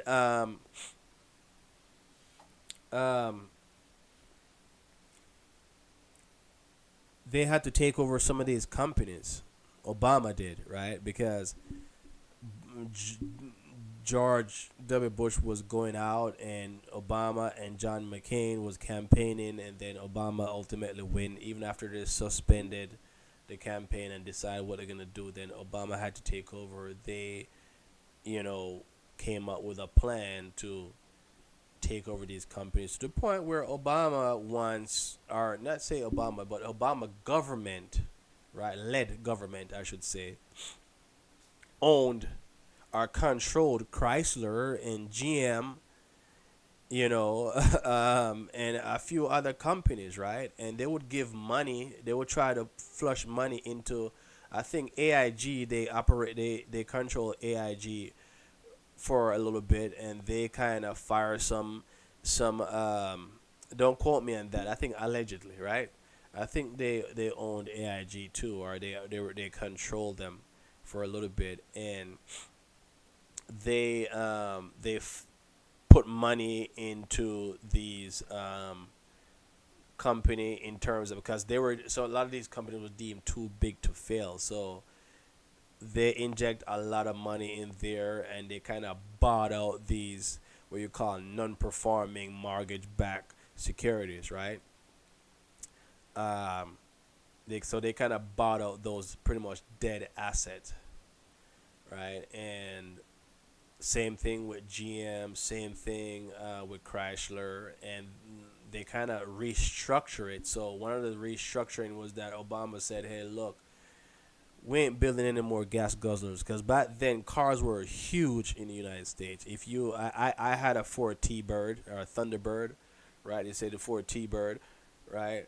Back then, and cars was just huge, right? And SUVs was the talk of the town. Tahoe, the Yukon, Denali, you name it. The cars were just big, right? Cadillac. They were just big V8s, gas guzzlers, and Obama said, "Hey, look, we're gonna build our car like the Japanese cars, right? Fuel efficient cars." So that's how you come out with like the Chevy Spark and like the Ford Fiestas and all these small cars, and then they had to downsize. Like GM used to make a lot of cars, different brand cars, Pontiac. GM don't make Pontiac anymore. That was one of the reasons, right? They kind of restructured and say, "Hey, look, some of these you're making too many different type of cars. Saturn, they don't make those anymore because, you know what I mean." So that was part of the restructuring that took place. So you get the gist. So before that happened in Jamaica in the 1990s. I think from 1991 all the way up to the 2000s, right, early 2000s. That happened, but the main thing happened in the early 1990s, but it wasn't as widespread as it happened in the United States, but the government had to step in, right? And this was going on even in 1998 when I went to school, to high school, I should say, you know what I mean, where I was trying to be, I was kind of becoming more aware of what's going on, but still I didn't really understand the extent of what was really going on, right?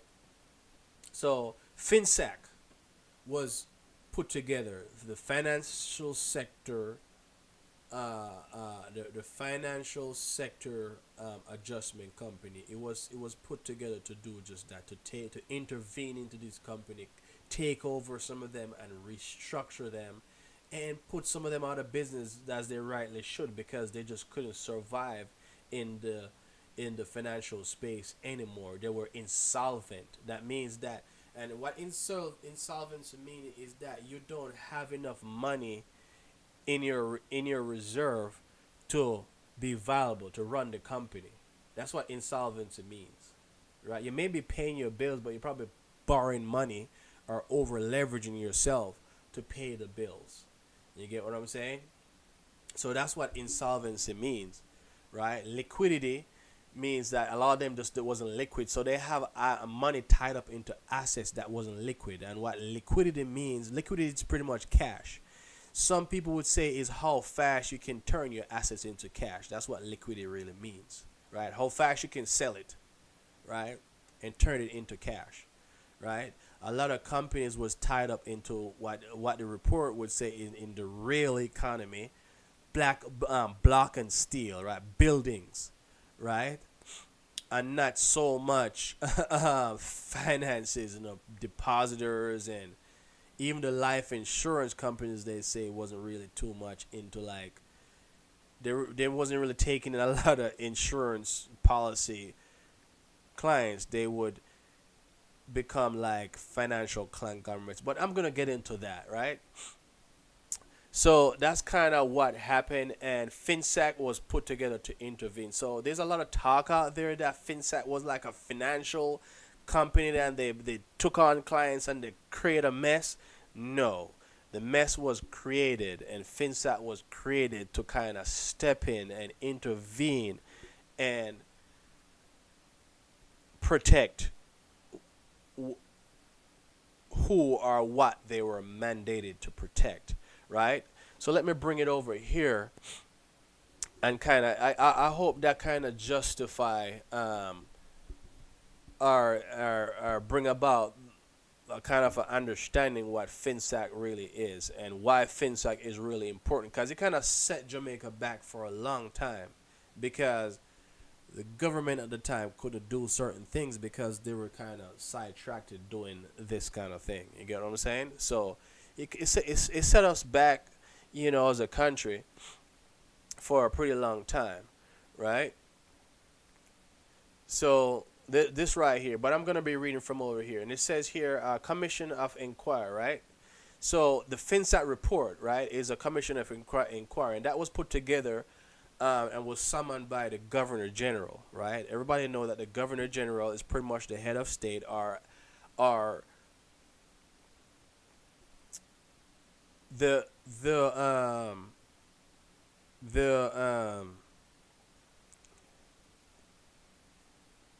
Governor General, and this is for people who don't understand how the Jamaican political system work, or the system of government work, is that the Governor General, the King of England, right, is the head of state. It used to be the Queen of England, but now that the King has the reign, the King is the head of state for Jamaica, right? The representative for the King in Jamaica is the Governor General. So he's second in command to the King. So he's kind of like the supreme leader in Jamaica, right? And if any laws that pass or anything that happen within the government has to have the Governor General assent. That means he has to assent to it, right? He has to okay it, right? So the Prime Minister is the one that is elected by the people, right? Which the Prime Minister is not really elected by the people. He's elected in his constituency, but because he's the leader of the winning party, the party that win the most seats, he's the leader of the country. Thus, he's the Prime Minister, right? Right. So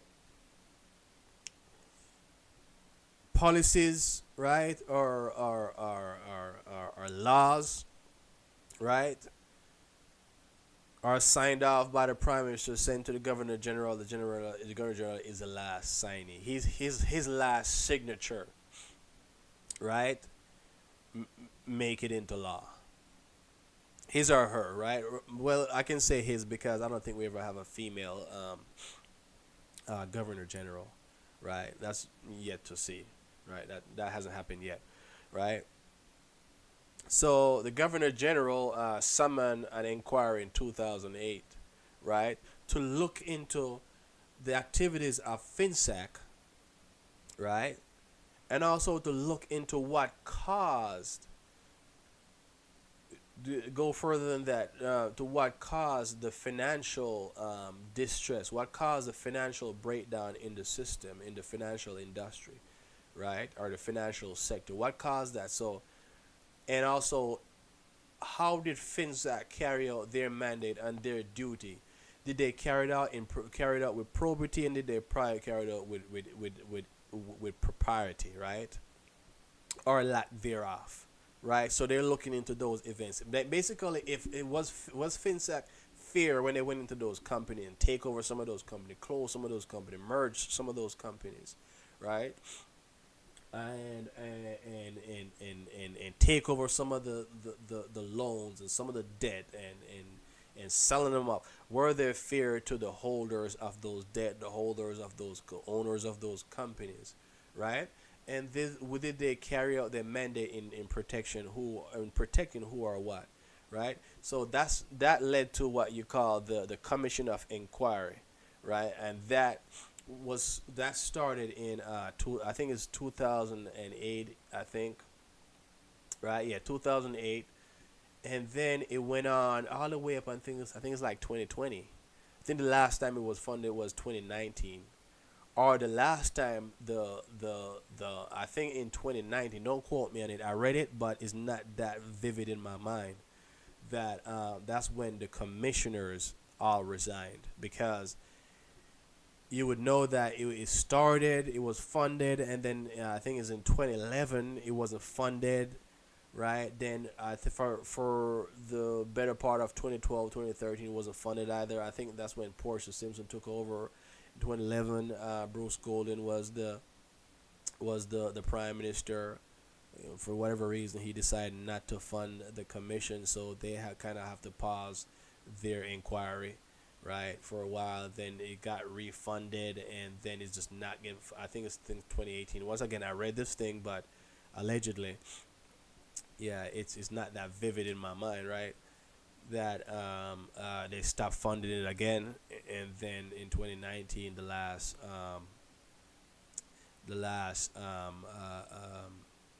set of we call it commissioners, they just resigned, and that kind of dissolved the commission. But they turned over a report. They turned over a report to the Ministry of Finance, right? And let me put this back up here. Let me put this back up here. Where is it at?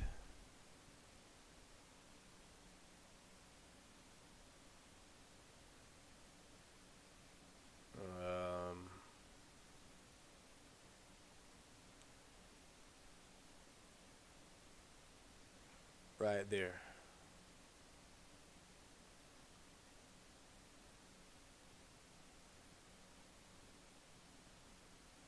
Where the hell is this at?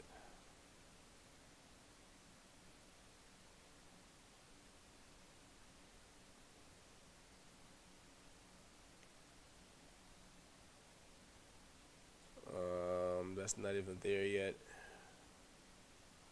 Anyway.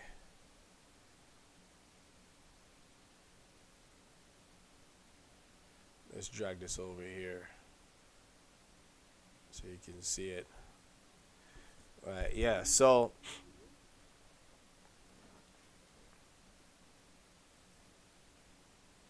and this is kind of where I'm with it. I'm here at the Finsac. I read the Finsac submission, and I also read the Michael Hilton and Associates submission. Next, I'm gonna read a Raphael Codlin submission, but it's a very lengthy report. But this inquiry has been going on for a number of years, right? So it's only justified that there's a lot to really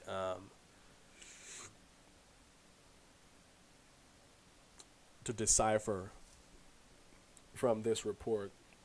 So they submit a report, and the Ministry of Finance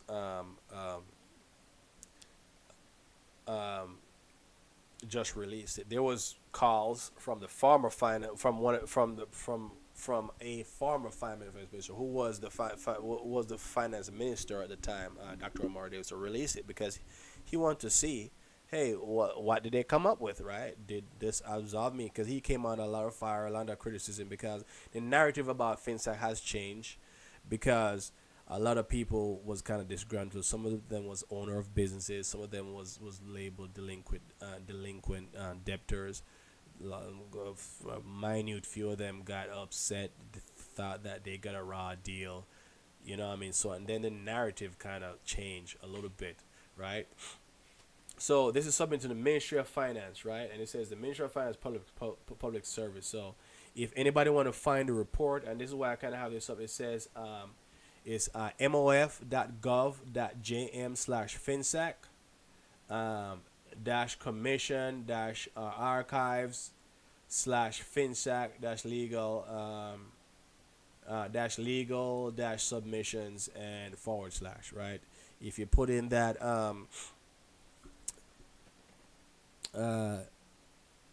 that URL, you will find that. So let me say it again: mof.gov.jm/finsac dash commission dash archive slash finsac dash legal dash submissions / right, and you can find it. But the best way to find it is go in to Google and type in Finsac, right? That's how I found it, and I got it, obviously, right? So here we go. So in the 1990s, right, it says the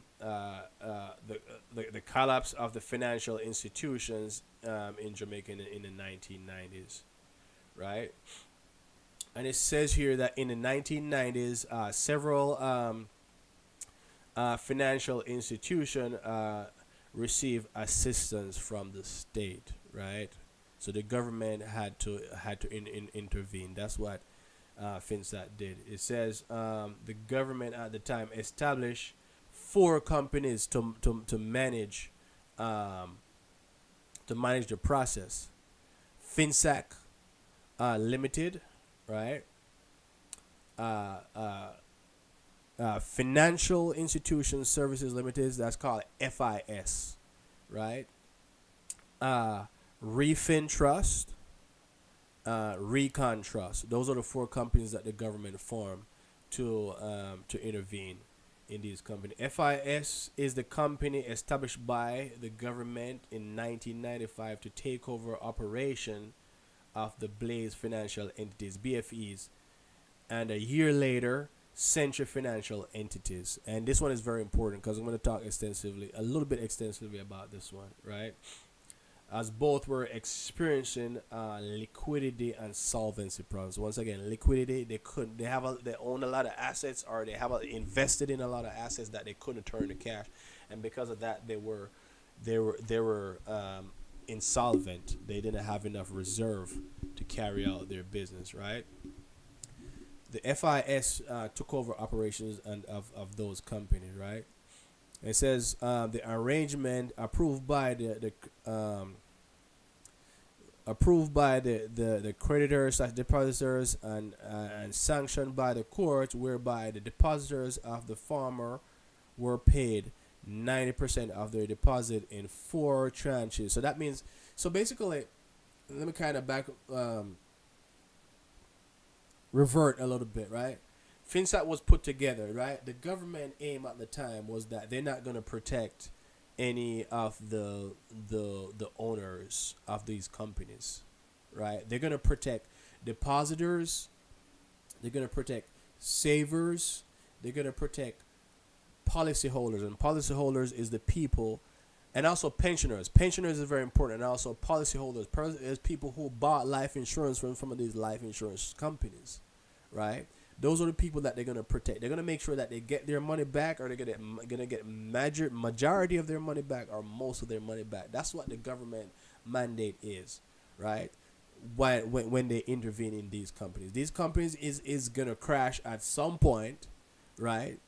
They want to make sure that the small man didn't suffer. Pensioners, the old lady and the old man, sitting on their porch, who need their pension money, right? They want to protect that, right?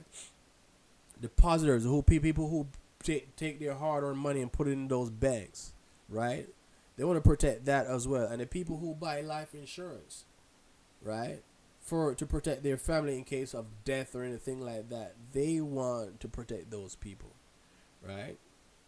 But it says that they got paid back 90% of their money. That's one of the things that they did in 4 tranches over 18 months, and then the depositors latter receive 100% of their deposit in 2 tranches over 6 months, right?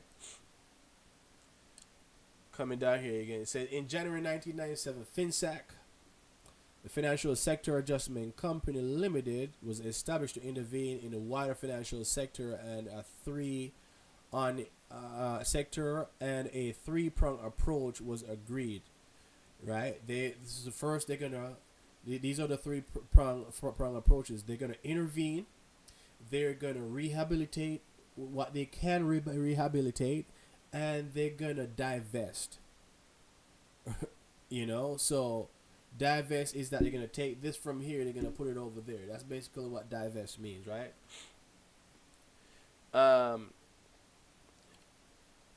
Some of the companies that had liquidity problems, workers savings and loan bank it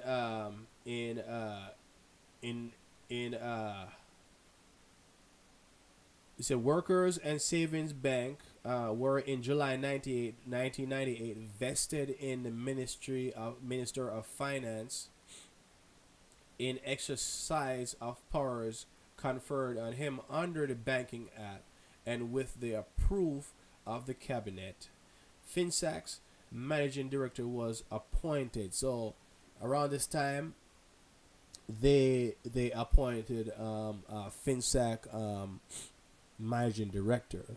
In August 1997 and May 1990, Finsac established Recon Trust. So it's kind of tell you how this thing come apart. Remember we talked about the 4 companies previously. They're kind of breaking it down how it came to being. Right. 1998, Finsac established Recon Trust and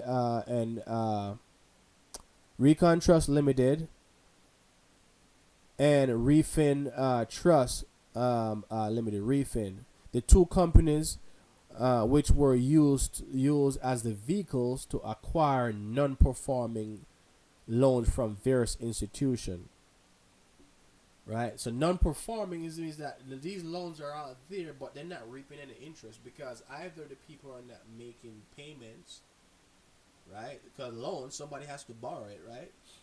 But people are not making payments. That means they're not getting any interest, and the money and the money is tied up into illiquid assets. That means the people who have the loans can't just readily go say, hey, today, tomorrow, and next week. They can't just readily go say, okay, I dispose of this asset, this is the money, and here's a principal, or here's a principal plus interest. They couldn't do that, so these loans become non-performing, right, or NPL.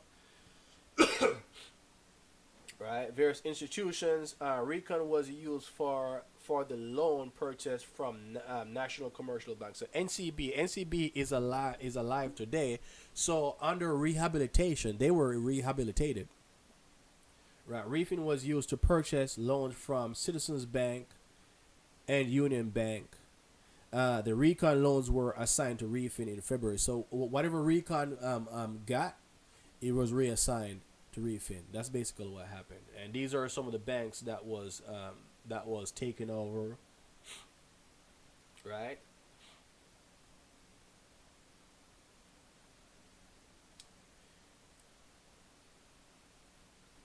So the American consulting firm McKinsey and company. So they didn't only do it themselves. They actually form advisors, and they form committees and things like that. It was a grand scheme as to how they're gonna do this, right? And they have advice from an American company, McKinsey and Company. That's what it was called, right? And it says the American consulting firm, right, McKinsey and Company, was engaged to assist with establishing the NPL unit. So they have an NPL unit, a non-performing loan unit. That's what NPL means, right? They recommended a database for the loans and a framework to value the loans based on 4 C's, right? namely cash flow, collateral, contract, and character. Right. So what's the framework of of the contract, right? That these loans, what are the terms of these loans? These loan contracts, right? What is the character of these contracts? Cash flow, how much money is bringing in, right? And collateral, what kind of collateral was used to get these loans to begin with, right? Says here in conjunction, and I'm kind of skipping through things. As I said, I'm kind of summarizing here, right? As you can see, I highlighted some stuff that I'm going to talk about, right? In conjunction with the Finsac/FIS board, a credit committee was established with requisite approval rights to receive, consider, and approve submissions from the credit officers. Right, so that's kind of how they start going about their business, right? So the credit committee met regularly, initially on a weekly basis, and was chaired by the managing director. Remember, I said the managing director was appointed, I think it was in February earlier. Where it says here.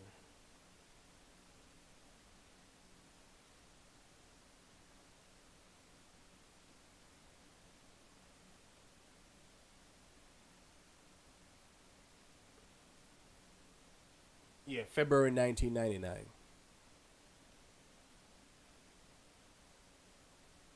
Right. So it says here that they met regularly every 2 weeks, and it was chaired by the managing director, and then after that they met monthly, right? So an oversight committee was established based on a national industrial policy of the government. It required Finsac to refer to this committee entities/individuals within the productive sector whose debts were required by Finsac for consideration to be given to providing financial assistance in order that their operations could continue, right? So basically, the oversight committee, the Finsac would refer individuals/entities to this committee, the oversight committee, as to who is going to get assistance so they can continue their business, right? A number of debtors was referred to this committee, but not much assistance, if any, was provided to these debtors based on the level of debt and liquidity problems, right? So they have to make some decisions here. It was ultimately determined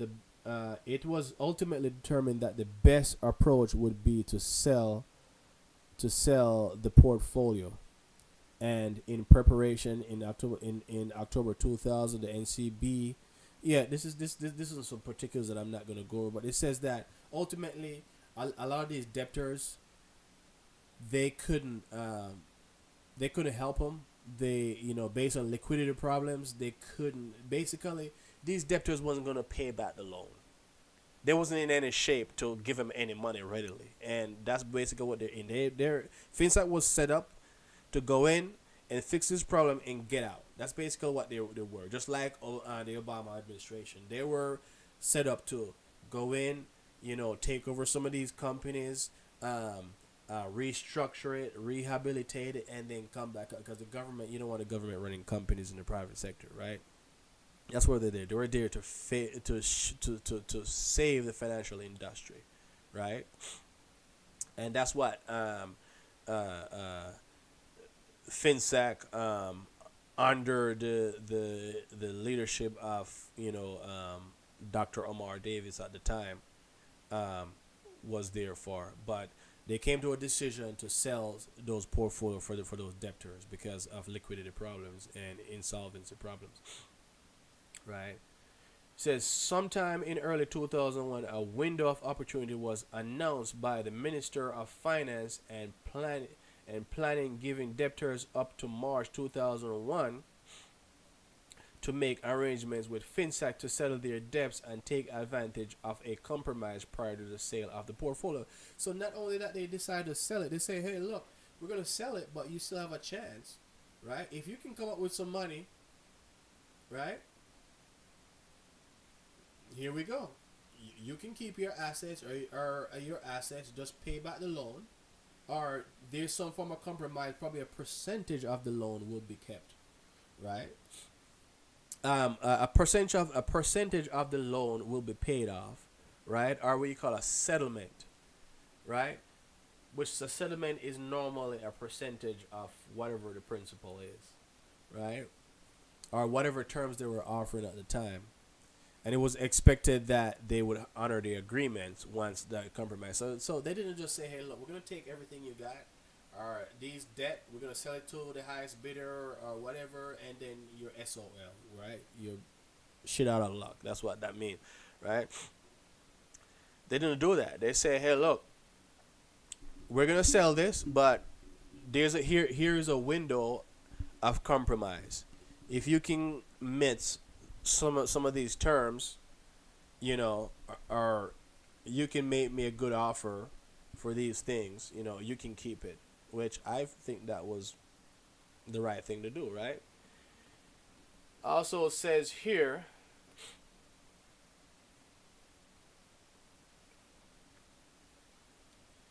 let me read this part above here. Let me see if I can find a period here where I can start. Many submission was received by Finsac during the period, and from a report submitted by the commission, 220 of these with total balances of 4.1 billion were approved, and approved for Jamaican dollar 2.5 billion. So okay, so you see they had to pay a portion. So 220 of them. So they kind of put them together, like 4 billion worth of those of those loans, right? 220 people or 220 individuals / entities. They came up, they applied to say, hey, look, let me compromise a little bit, and Finsac approved them for 2.5 billion. So that's let me see if I can work out the percentage real quick. Let's do some math here.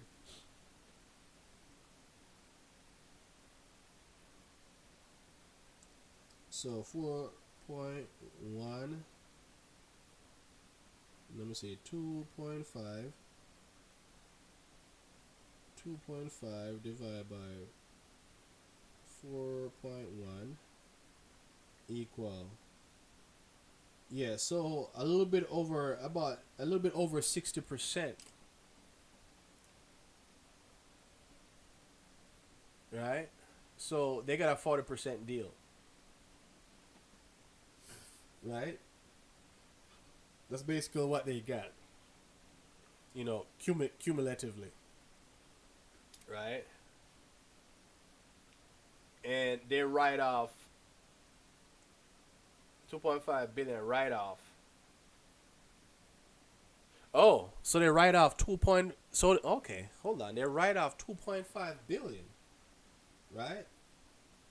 That means they're gonna just say, hey, look, write off that, and then 1.6 billion were to be paid to Finsac in full, and final settlement of various debts over a period ranging from 3 to 6 months, with a few getting further extensions to 9 months.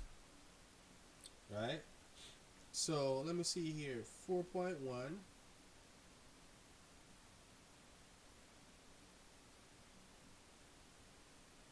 Yeah, so pretty much, yeah, 60% of it was written off, so they only have to pay 40%. So you got a 60% discount, right? But it says, sadly, only 306 million of this amount was paid, and some debtors did not honor the commitments, and thus their loans reverted to the original balances and were sold as part of the loan portfolio to JRF. And JRF, right? Further on, when I go in there, you're gonna find out that the portfolio was sold to a company, to a bank called the Beale Bank in Texas, right? That's where the Beale Bank is from. But the Beale Bank didn't just say, okay, and these are loans. So these are loans that Beale Bank bought, right? But they have to collect it, right? So they're gonna perform collection on these loans. So they feel like they have a better way of collecting these money, a better tactic of collecting this money than Finsac itself. So they bought this debt, right? That's basically how this kind of work, is that there's a certain amount of debt, $10, right? Right? But I'm gonna buy the debt for like $4, right? And if I collect 100% of the debt, then I make a $6 profit. That's pretty much how it works, right? So they bought the debt, right? So 306 million, and then that got lumped. That it was referred back to the original condition. So whomever didn't make good on that compromise, they end up being SOL, right? Shit out of luck, right? Finsac records show that some debtors ceased payment under the window of opportunity as they were awaiting the much publicized sale of the portfolio in anticipation of a better deal when negotiating with the new owner. So basically, a lot of them say, hey, look, you know what, sell the loan. I still have the asset, but sell the loan, because guess what? When they take over the loan, I feel like I can negotiate with them and get a better deal. You know, it might be a good tactic, I don't know, but that's what they did, right? Says here, valuations was obtained for real estate held assets, right? It says here, once again, I'm skipping over. 20 institutions expressed an interest in acquiring the loan portfolio, but due to the activities in Kingston in July 2001 and the United States in September 2001. Anybody know what happened in 2001? 9/11, right? Mayhem, anarchy, you know, and everything was going on. Terrorist attack in the United States, right? So a lot of those companies reneged. Some parties withdrew their interest, and arrangements was reached with Beale Bank. So Beale Bank is the one that formed JRF, Jamaica Redevelopment Fund, right? They form an organization in Jamaica under another name, which is JRF, Jamaica Redevelopment Fund. So whomever had these loans had to go have to go negotiate with Jamaica Redevelopment Fund.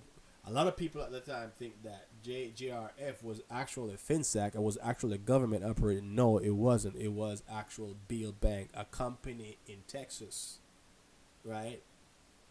Who own this debt now. And now they are trying to collect these debt, and now they're negotiating with these debtors. Right? The sale of the loan portfolio and Jamaican redevelopment, you say an agreement was reached with Beale Bank of Texas for the sale of the loan portfolio and Jamaica Redevelopment Foundation, Inc. JRF was established as a vehicle to which the portfolio will be transferred. Right? So there goes JRF, right? It says an initial deposit of 23 million US was paid to Finsac, or the non-performing loan unit. Remember, they set up what you call an NPL unit. So that's who was paid to. Right? 23 million was paid by the purchaser in equivalent, which is an equivalent of 5.8, which is about 6% of the actual debt. That's what they pay for it, right? Initial payment, right, of the principal, right? So out of, let me see, 4.1 billion minus 306. Remember, 360 million dollars were paid. So minus 306 million Jamaican dollars. 4.1 billion Jamaican dollars were sold to them, and they paid 23 million US for it, which is 6% of the overall total. Right, and and the balance with Finsac sharing on a tiered basis. So they didn't just say, okay, 6%. Well, this is all I'm going to sell it for. They say, okay, they share on a tiered basis from all future collections. So whenever Beal Bank, slash JRF. So when you see JRF, just think about Beal Bank. That's the Beal Bank operating there, right?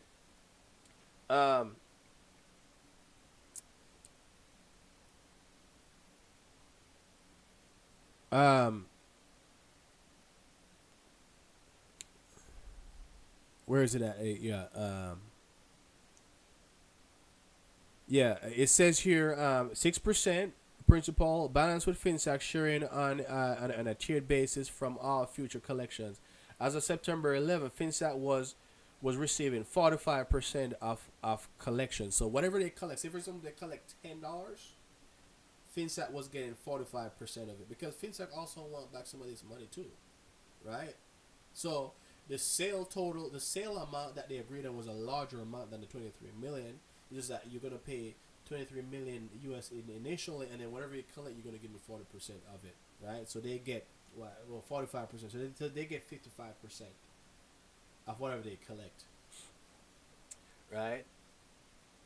It says collections net of direct costs, and has collected a total of 72 million, right? So as of 2011, JRF collected 72 million US dollars from the loans, including the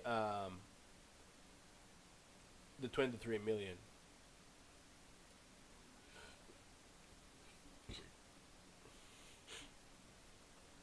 Right? As part of the agreement reached, Beal Bank, when the loans were sold, another window of opportunity was announced in January 2002, whereby debtors whose primary residence was part of the security for the loan could make special arrangement. Right? So they give them another window again. If your house that you live in with your kids and your wife and your dog and your cat and your boat and your RV and your BMW and your Mercedes and your stone wall and your steel gate and all that good jazz, right? You have a chance again to save it, right? There could be special arrangements, because you have a loan that is collateralized by your primary residence, right? You have a chance to negotiate some other favorable terms, right? Now we're going into reinvestment and divestment. It says, as part of rehabilitation strategy, it was decided that based on a number of entities operating in the financial sector and the existing state of some of them in terms of liquidity and solvency, the only option available was foreclosure of some, with the transfer of their deposits to other entities controlled by Finsac. So basically, some of those institutions, they say, hey, look, we can't save this. We're gonna close it, and whatever money you have deposits on reserve, we're gonna transfer that into another bank. So when you say deposits, it means that, hey, look, John and Tom have deposit in there. They have money in their checking account and their savings account, right? Or their CD account, right? Certificate of deposits, right? That's a lot of, probably not in Jamaica, but in the United States you have CDs or money market account, right? Those monies are going to be transferred to a new bank, because those savers or those depositors, they still need their money to be in a bank, right? So they just close that bank and say, hey, look, this one looks like it's savable. This bank over here look like it's savable. So we're gonna take all these deposit and we're gonna I would say I don't want to say reallocate, but we're restructuring this, and now we're sending out notices to those to those depositors, right? That say, hey, look, you're no longer with bank such and such, because bank such and such is going to close, but your money's going to be over here. So we're going to have to send you like a new bank account and a new debit card, a new checkbook, and all this stuff going to have to take place, right? So that's what happened. It was decided to merge a number of small commercial banks and merchant banks to form Union Bank of Jamaica Limited. So Union Bank was formed under that was one of the strategies, right? They merged some of these banks. Once again, it was some of these merchant banks to form Union Bank of Jamaica Limited. These entities were Citizens Bank, Workers Bank, Island Victoria Bank, Eagle Commercial Bank, Eagle Merchant Bank, and Horizon Merchant Bank. All these banks was put together to form one good bank, and that was Union Bank of Jamaica Limited. It says, thereby creating good bank, while all bad loans were acquired by Finsac. Union Bank Jamaica Limited was later sold to RBTT. I can remember when RTT took place, right? I just all of a sudden I see RBT. I was in Jamaica at the time, right? I see RBT, and then everybody want to go. That was a new and a fresh bank. Everybody want to go over to RBTT Bank and get a bank account, but not knowing that, because I didn't know. I ended up joining Jamaica National and the RBTT, but at the time, I was working and I was making money, and I needed a bank to put the money in. I went to Jamaica National, but everybody wanted to go to the new and fresh bank. Everybody wanted RBTT bank account, right? Or bank book, as we say, right?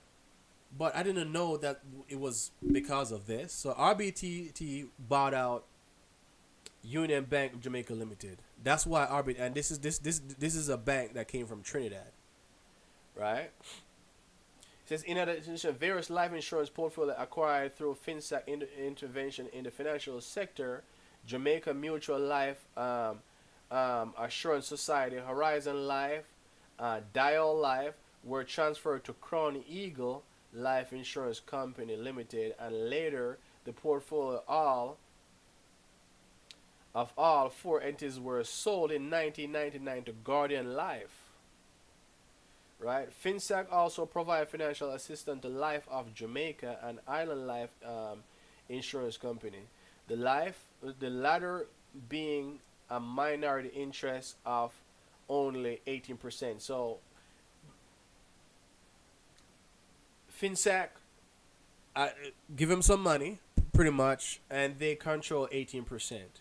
Whereas Farmer was in the region of 70. So first they had 76% ownership in it, right? Or control over it. But later on it was 18%. That's basically what this is saying. It said Life of Jamaica was sold to Barbados Mutual Life Society, which has now changed its name to Sagicor. Sagicor is still alive today. So a lot of people see Sagicor and didn't know how Sagicor came about. This is how Sagicor came about, right?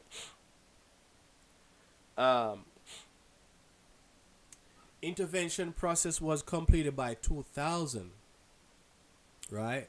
But rehabilitation continued beyond that, as Finsac role was changed to supervision and monitoring workout plans of institutions that were assisted financially. It was envisaged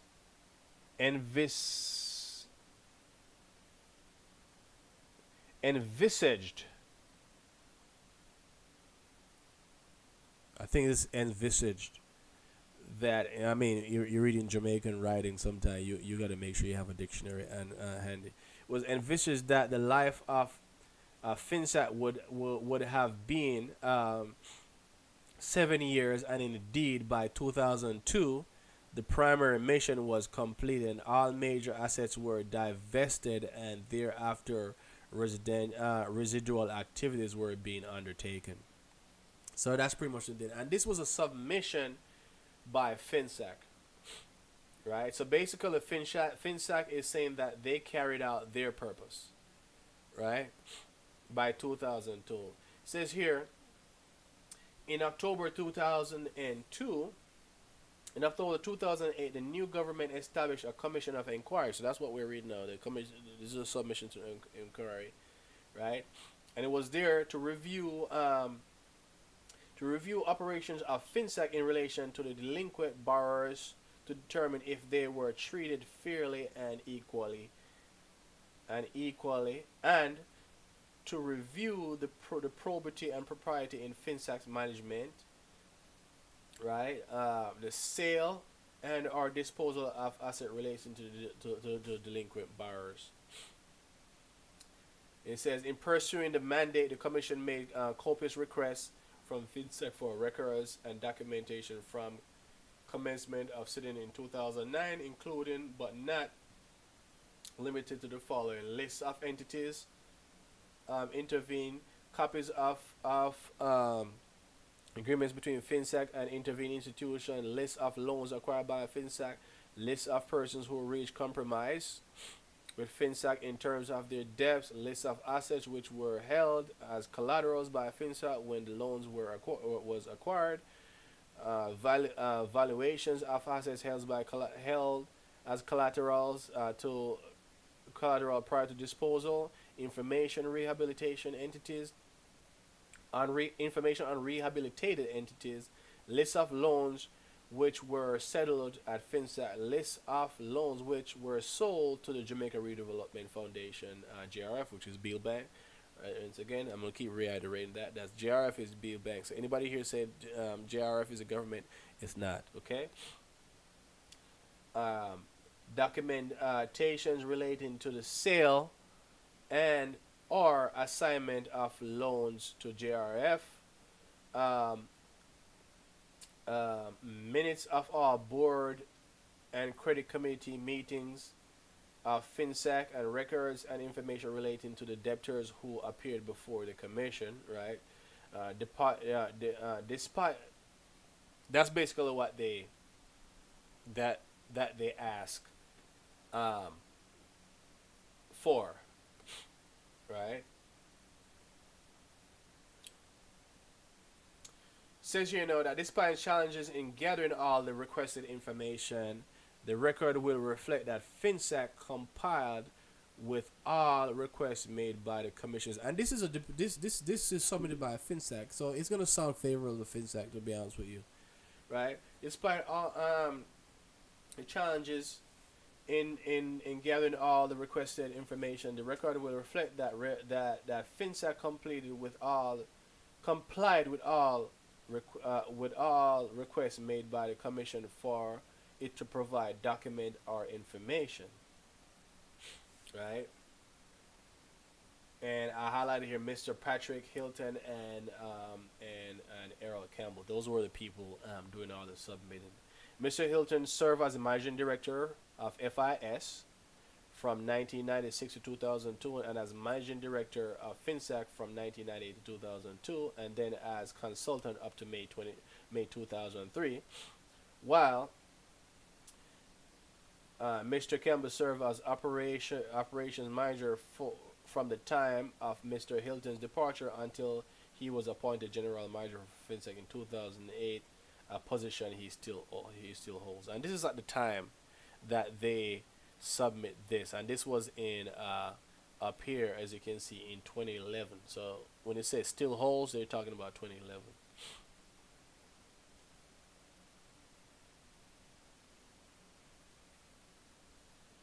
Right? It has been established in evidence.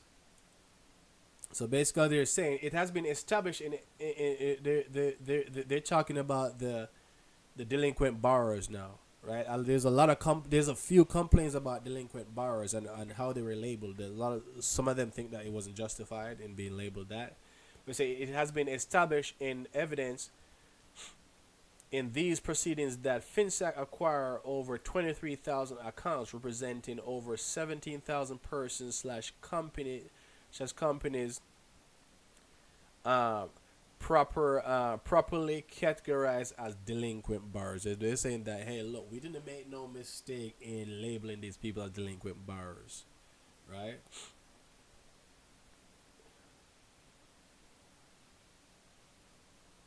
Less than 20 persons of this total group appeared before the commission to give evidence. Their complaints include not having been communicated with by Finsac, not having received compromises similar to what some other persons obtained. Right, so they had complaints. It says that there has been no evidence of fraud or evidence that Finsac acted with impropriety with respect to the debtors who appeared before the commission, or any at all. The evidence put before the commission, so this is the commission speaking here. The evidence put before the commission demonstrated that in relation to properties disposed of by Finsac, recent valuations were obtained prior to disposal. No evidence of impropriety on the part of Finsac was elicited before the commission in relation to this entity, right? And they kind of redact some of this stuff, so they're talking about specific things here.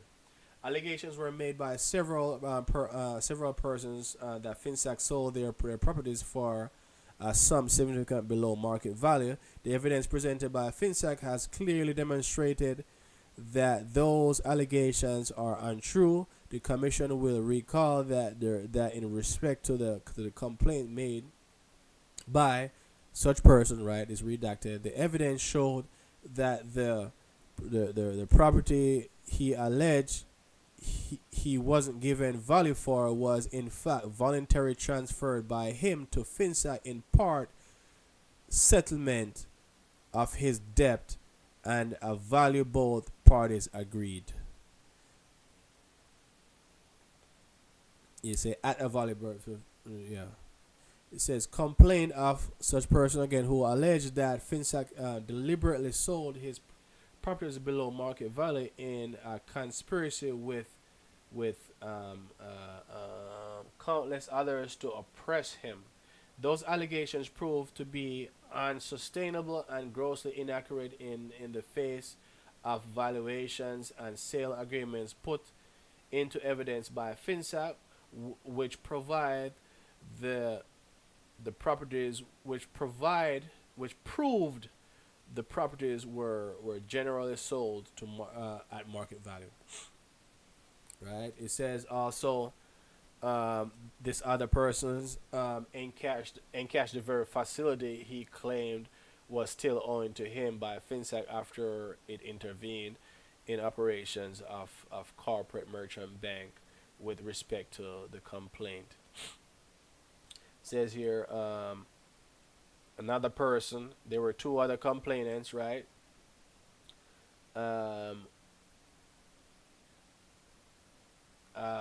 Who alleged fraud by their banking institution. The evidence showed that Finsac inquired into those allegations but found nothing to substantiate the claims.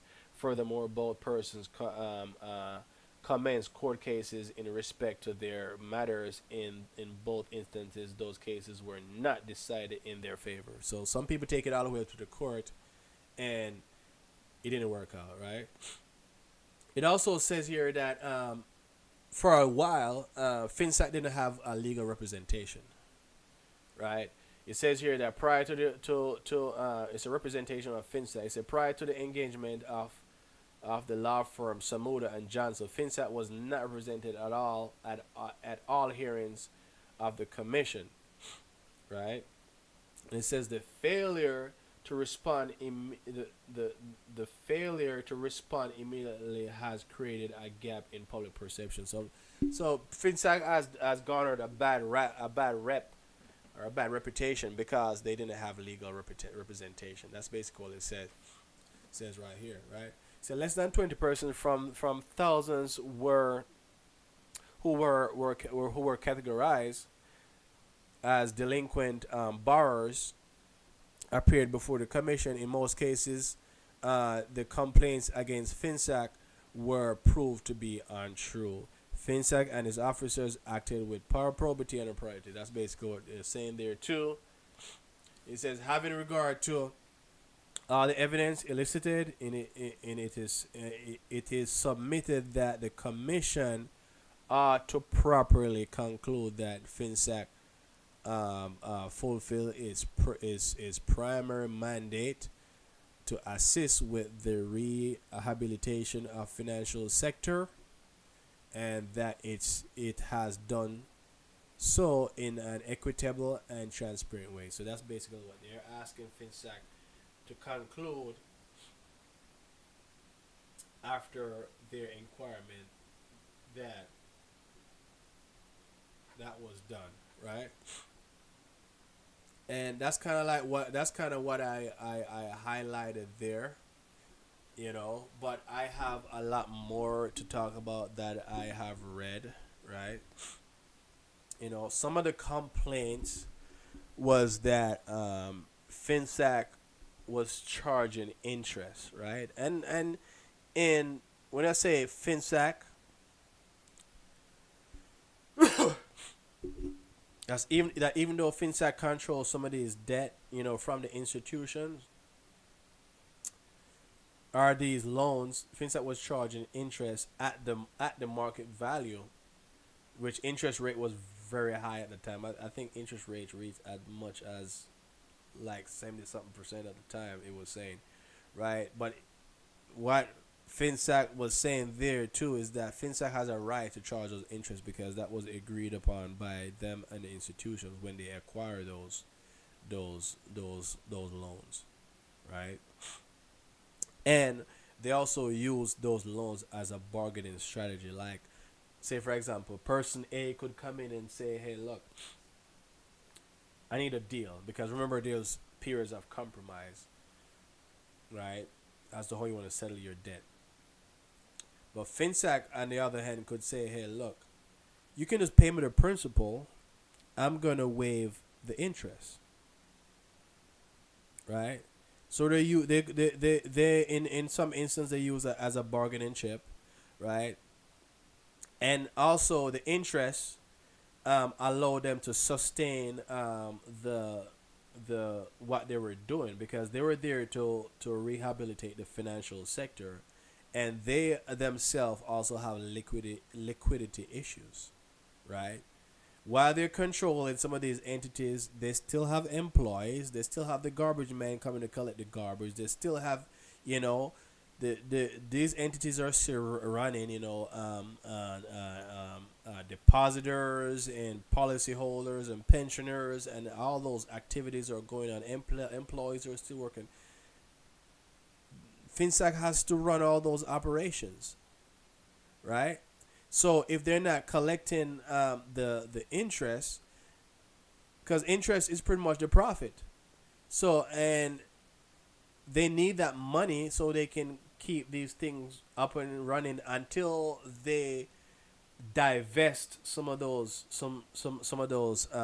loans slash assets which they did sell off to Build Bank, aka the JRF. So that was one of the justification as to why they were charging interest.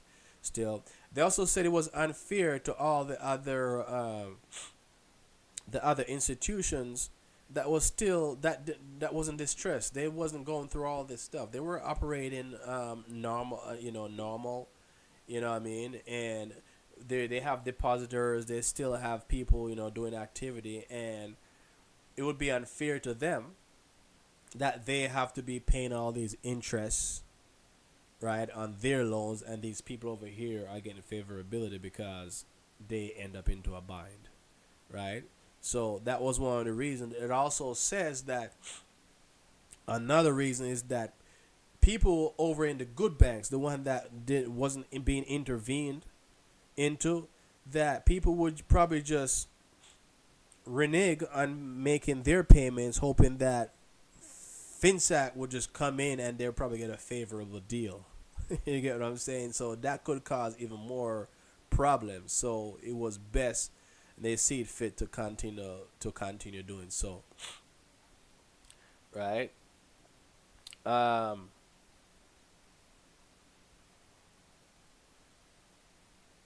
What else? A couple complainants, right? I'm going to talk about. So this is where they says here. Always remember that even as FinSat managed non-performing loans, it has also had a significant interest in existing performing loans in the 60+% of banking sector it controlled. Worse than that, it could create powerful incentive for borrowers to default, particularly in banks that were controlled by FinSec, so that their loans could be sold. Yeah, so people who were making their payments and doing the right thing, they fear that they could, you know, do that.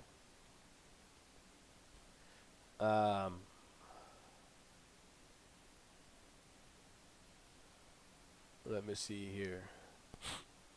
It's a lot to go into.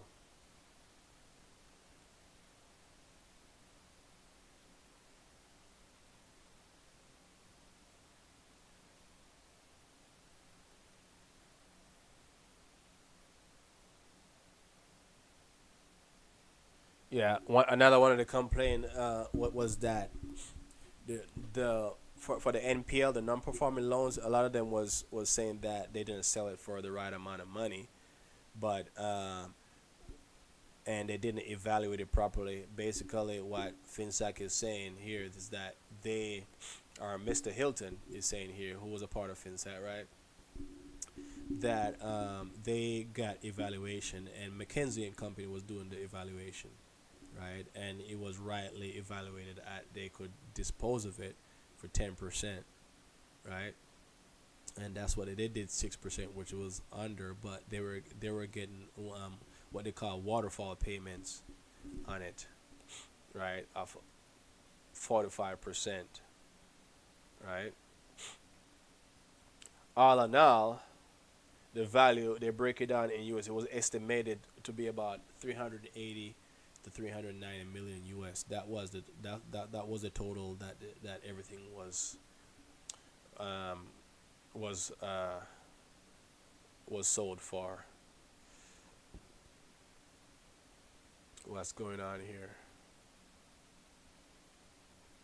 So during the course of the sitting, the commission questions were raised as to how various intervened institutions were treated, and in particular reasons intervention was not carried out in the same way for all institutions. It is not clear what issue in terms of reference such questions will relate.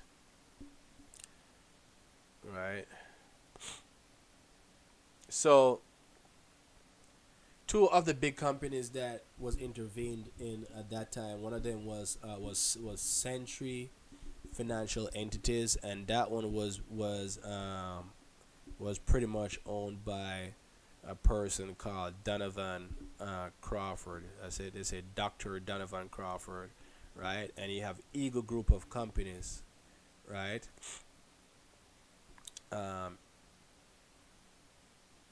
Controlled by Dr. Paul Cheng Young, right? And Paul Cheng Young, he was kind of rambunctious, you know. He felt that he got a raw deal, you know, but he also took his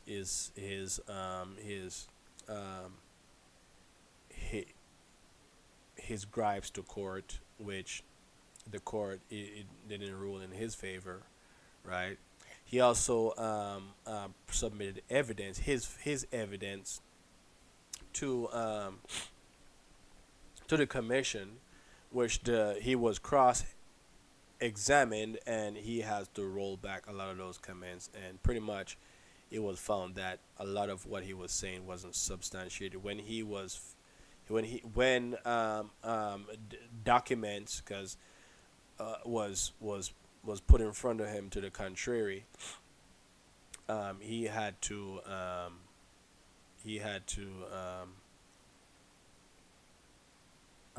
claw back some of those statements and some of those evidence that he submitted, Dr. Donovan Crawford, on the other hand, he appealed his case up to the Privy Council twice. In both instances, it didn't rule in his favor, right? So his evidence that was submitted to the commission ended up being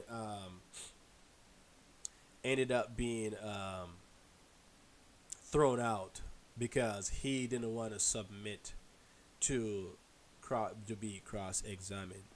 He agreed to it, and the day off, he said every lawyer that he could afford to pay for tell him not to do that. So he decided not to do it, and therefore he wasn't cross-examined. And basically what the report was saying too is that the Minister of Finance, Dr. Roman Davis, he has a fundamental right to cross-examine, because a lot of the allegations that was submitted in Dr. Crawford's evidence was about Dr. Omar Davis, the finance minister at the time. So based on that, he has the right to cross-examine him, which he wouldn't do it himself. The lawyers or the commission would do that on his behalf, right? And he didn't want to, so they kind of throw out his evidence, and they kind of said, hey, look, you went to the Supreme Court twice, you go all the way up, you lost, we're not going to have you really to get your case here. That's basically what happened there. Right.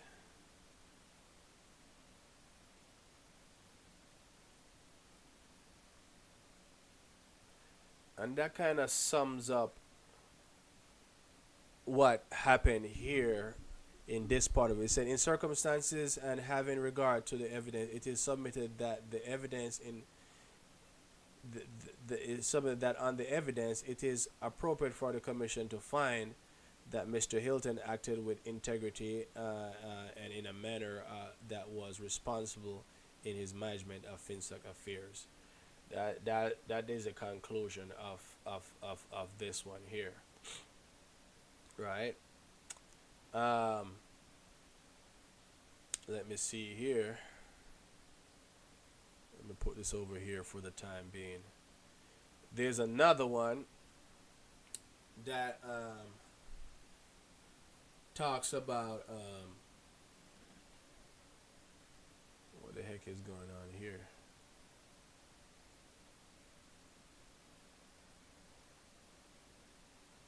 Okay, that wasn't there all the way.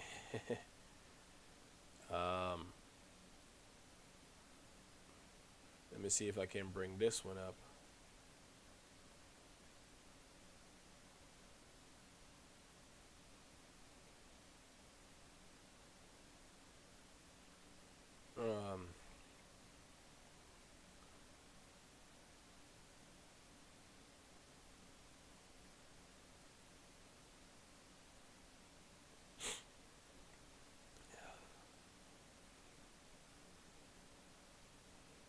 Just a quick sec here. So here we go. This part of it here speaks about let me see if there's any information here that could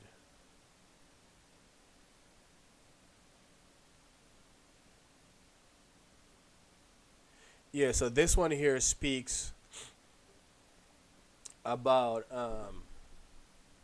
the cause of the crisis, right?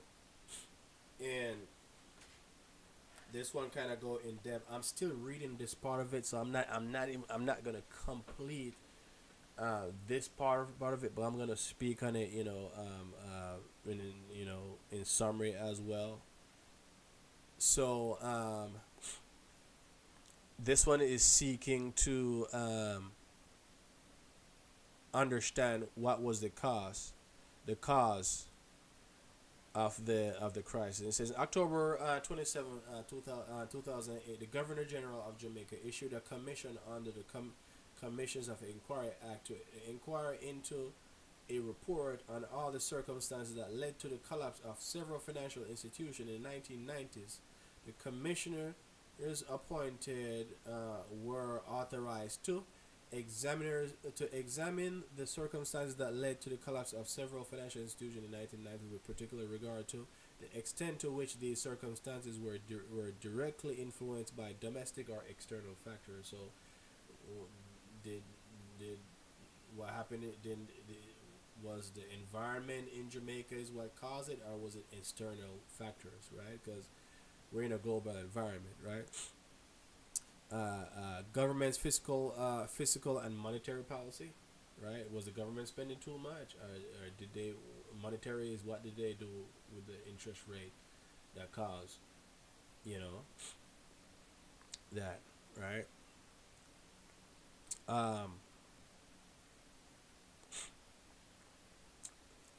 The management practice and role of board directors of failed institutions. So did the institution cause it on themselves, right? The performance of government regulatory functions.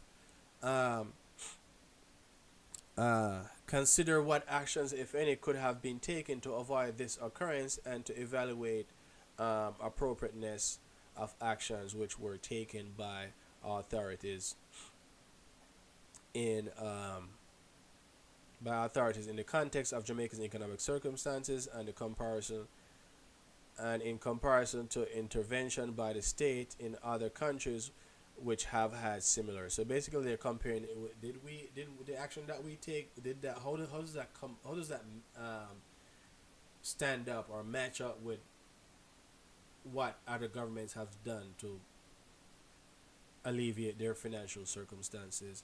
Review the operations of Finsac in relation to delinquent borrowers, determine whether debtors were treated fairly, review probity and propriety in Finsac management, review terms and conditions of sale of non-performing loans, review practices of the Jamaica Redevelopment Foundation. So what did JRF did, or what the Bill Bank did, right?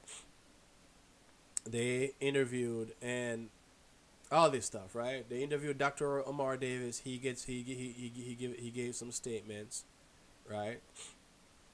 But kind of what I want to talk about is kind of the cause of the crisis.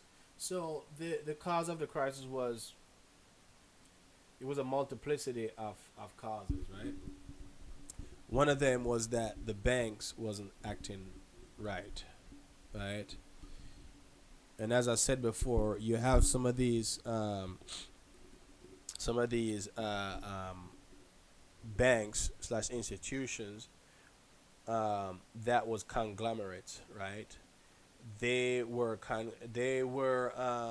life insurance companies that wasn't really taking in life insurance clients as much as they were in the business of banking or owning banks, or they would own like subsidiaries, right? Or other companies. So this company owns this company, owns that company, right?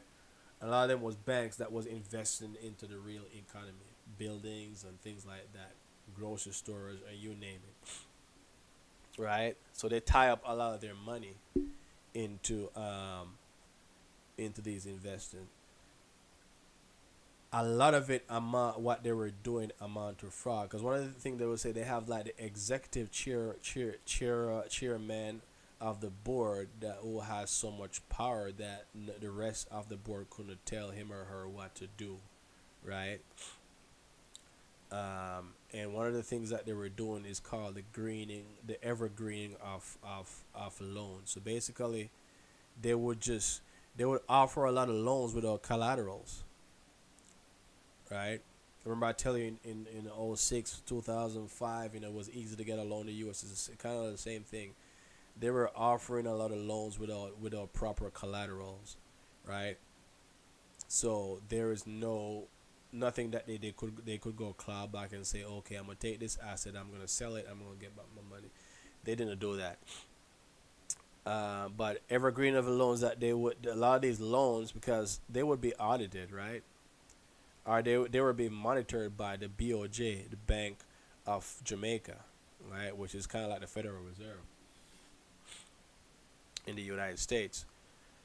But how they would hide some of these bad loans or these bad non-performing loans is that they would sell it to another one of the companies within the group. So they would start this huge, ginormous, behemoth group of companies, and basically how they will do it, they would move around the loans. So basically, they take this loan didn't get a contract, but they sell it to another company within the group. So they would hide that, and they would take it.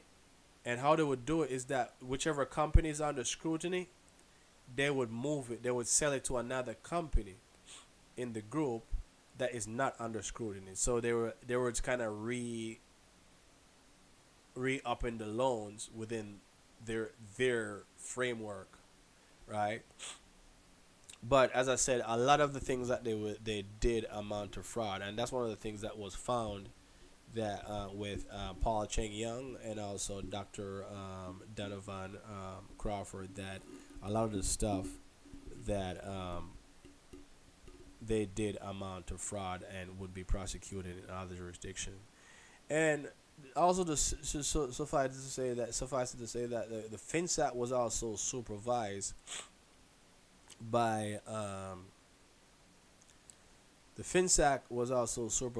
by by Canada, right?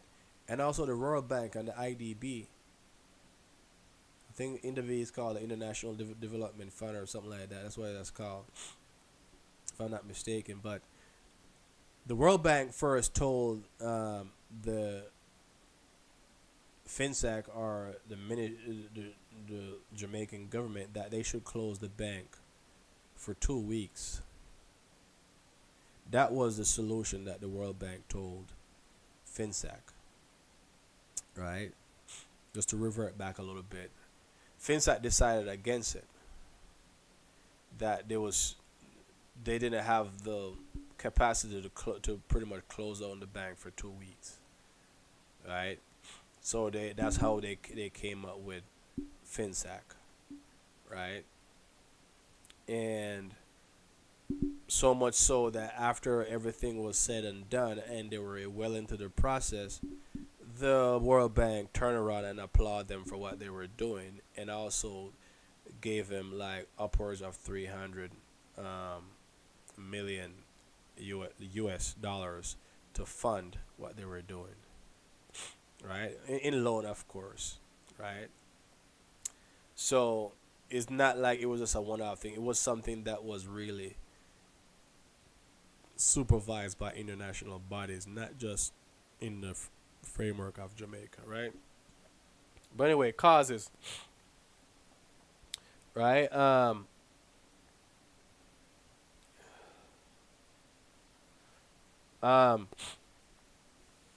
Yeah, the owners of a lot of these institutions are executives were acting in impropriety, right? And they kind of forego their fiduciary duty to protect their depositors, pension holders, pensioners, policy holders, and things like that.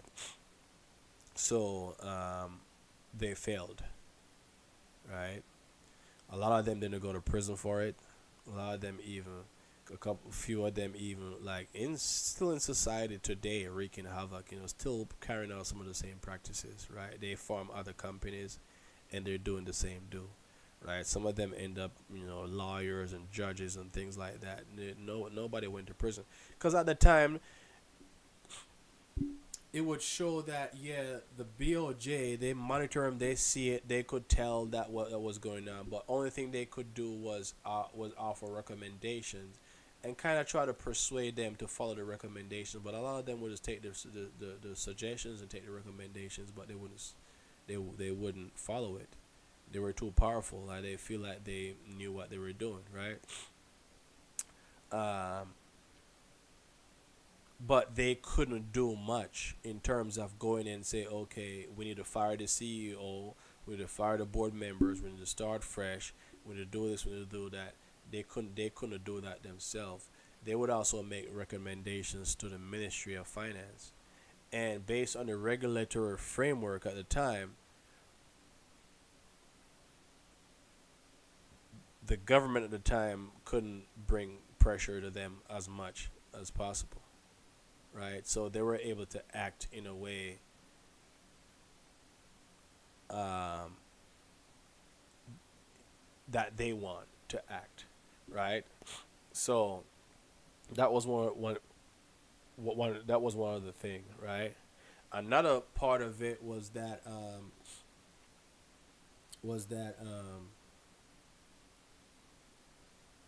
you would and this was the monetary policy part of it, is that at the time there was a liberalization of the dollar, right?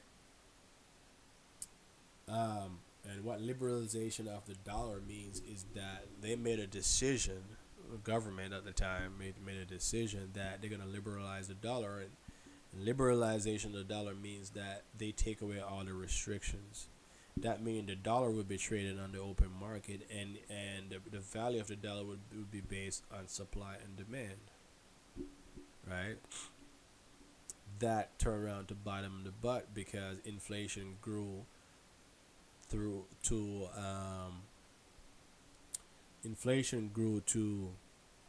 100%. 100%. So now the BOJ having to employ strict monetary policy, right? They have to raise interest rates, right? And what interest rate does it makes money. What high interest rates makes borrowing money expensive, right? So a lot of these things that the banks were doing, they could probably borrow money to fix it, right? Or to stop the gap. But if interest rate is high, it's expensive to borrow money, so it tighten up liquidity in the space, right? In the financial sector. So they can't get money. So basically they have to rely on their reserve, which they don't have,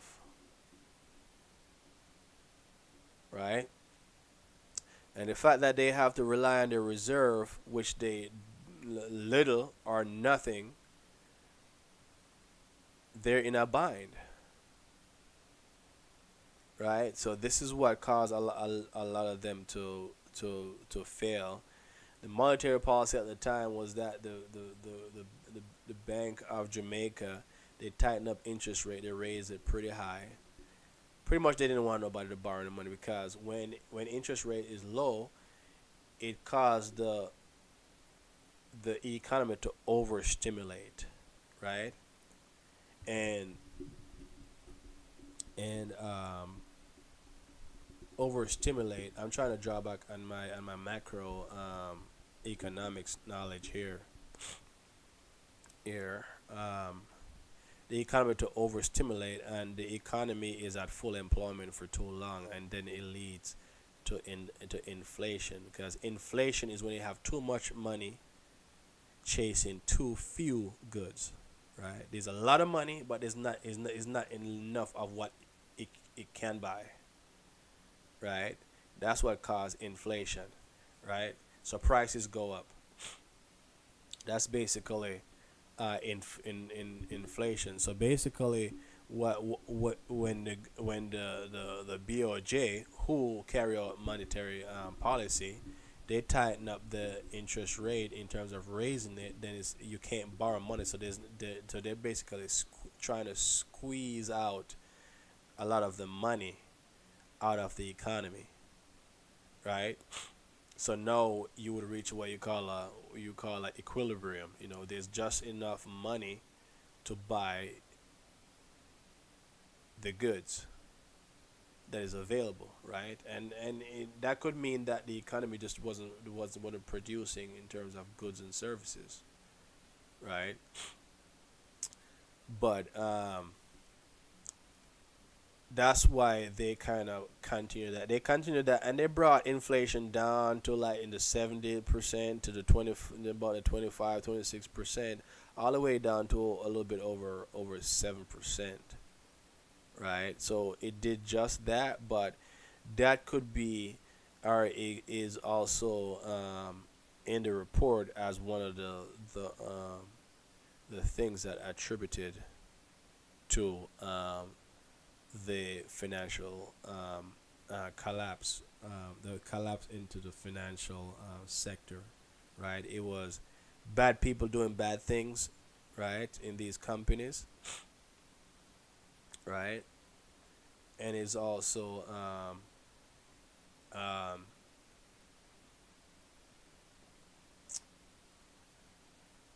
yeah, bad people doing bad things, and also the government trying to correct the government, or I would say Bank of Jamaica, which is also an arm of the government, if you want to say. It's supposed to be it's supposed to act independent and advise the government and make recommendations to the government, but you can say the government monetary policy. I haven't read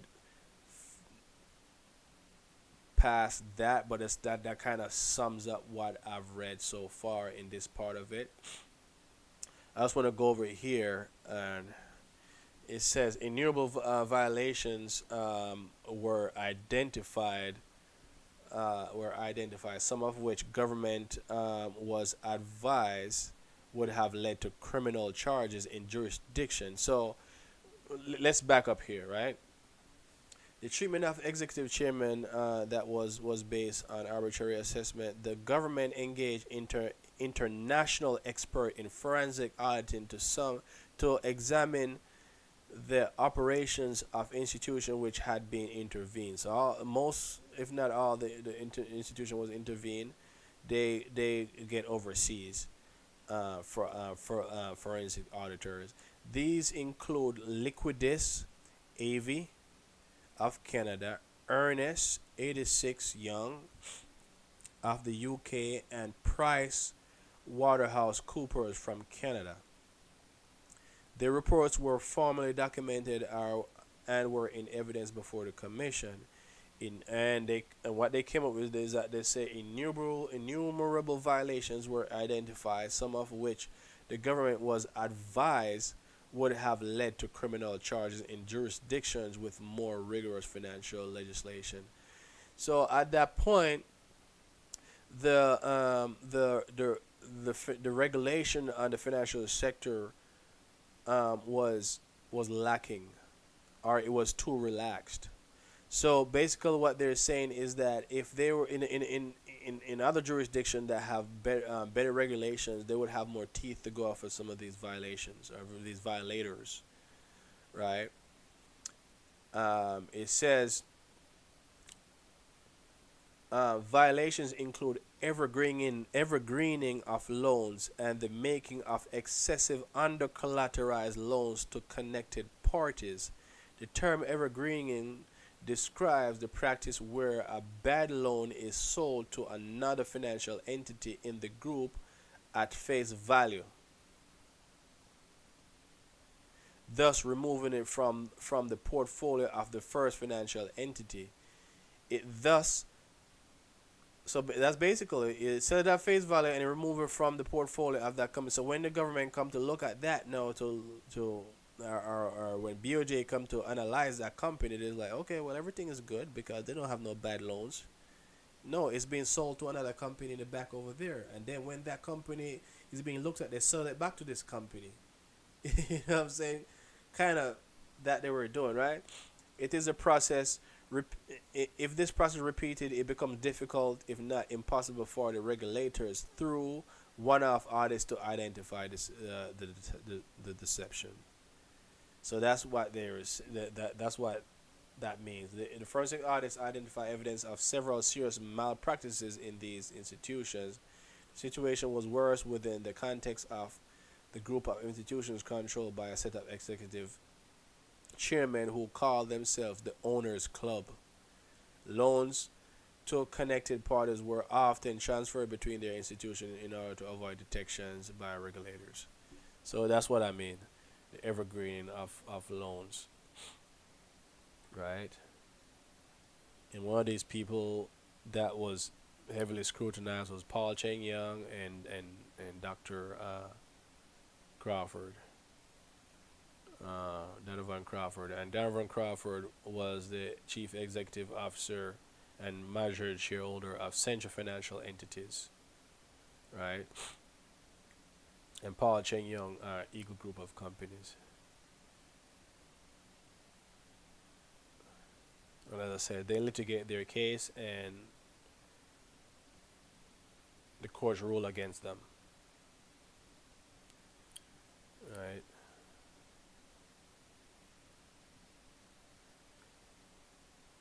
And that's pretty much it as it relates to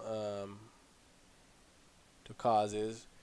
In my opinion, though, I think also one of the things is that in this time, most of the talented people, as it relates to finances or the financial sector, were working with these companies, so they know how to game the system. The government didn't have much of the brighter people working for them. You know what I mean? So they know how to. So they got played, pretty much, right? So that's kind of where I'm at with the submissions. This is not at all at the conclusion of the report. There's more to follow, and in due time I will do another video. Probably not this long, but I will kind of catch you up on where I'm at in the reading. But with this, I want to say, anybody that can read it, I implore people to read it, because it kind of give you an insight into what has happened and what has caused Jamaica to kind of lag, so to speak, from the 1990s. And as I said, in these times, I was going to high school in 1998, in 1991, I was, I think 1994. No, 1991 is when I went to primary school, right? I left, was it 1995? No. I probably was in my basic school in 1991. Right.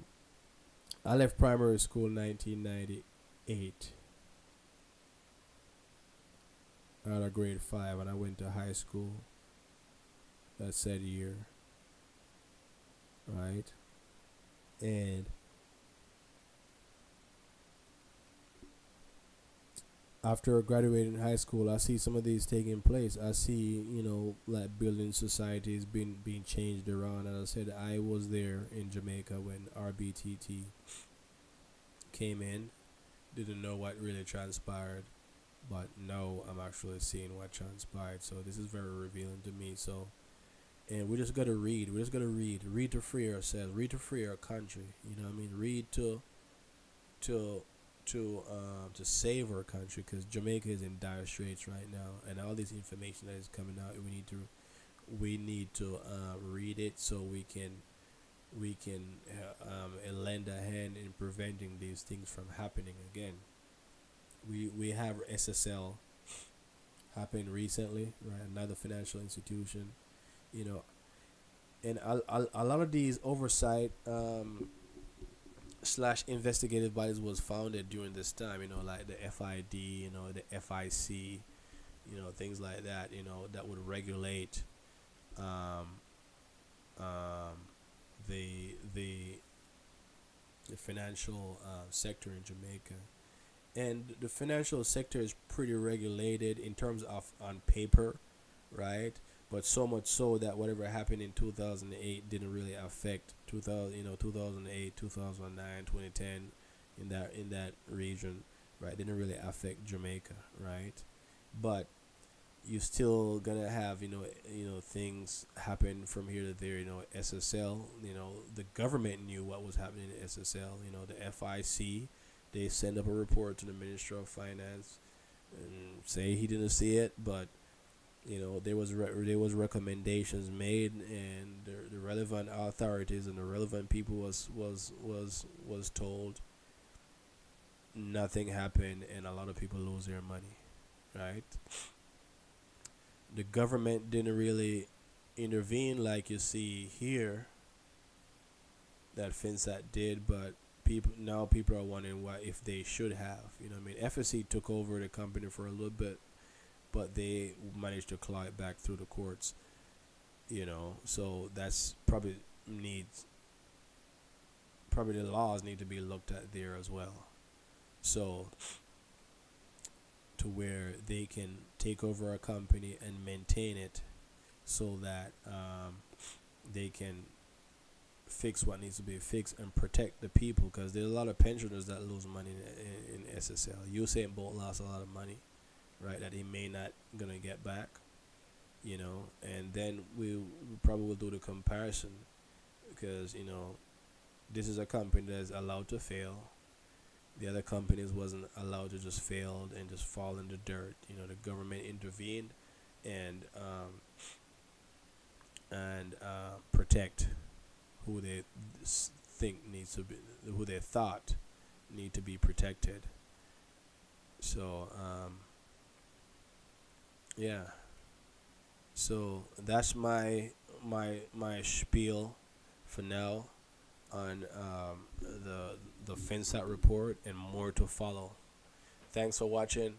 Like, subscribe, share it with your friends, your loved ones, your mom, your dad, or whomever is important to you and you think needs to get their hands on this information. Share it, but just like the channel and share it. I'm just starting out, and I'm kind of mixing it up. I'm trying to find the formula. I know I'm gonna find the formula, and I'm gonna be up there with some of the best as well. But I'm mixing it up right now and see what works. It doesn't matter. I'm still gonna be bringing, things like this to the fore, but yeah. So once again, thanks for watching.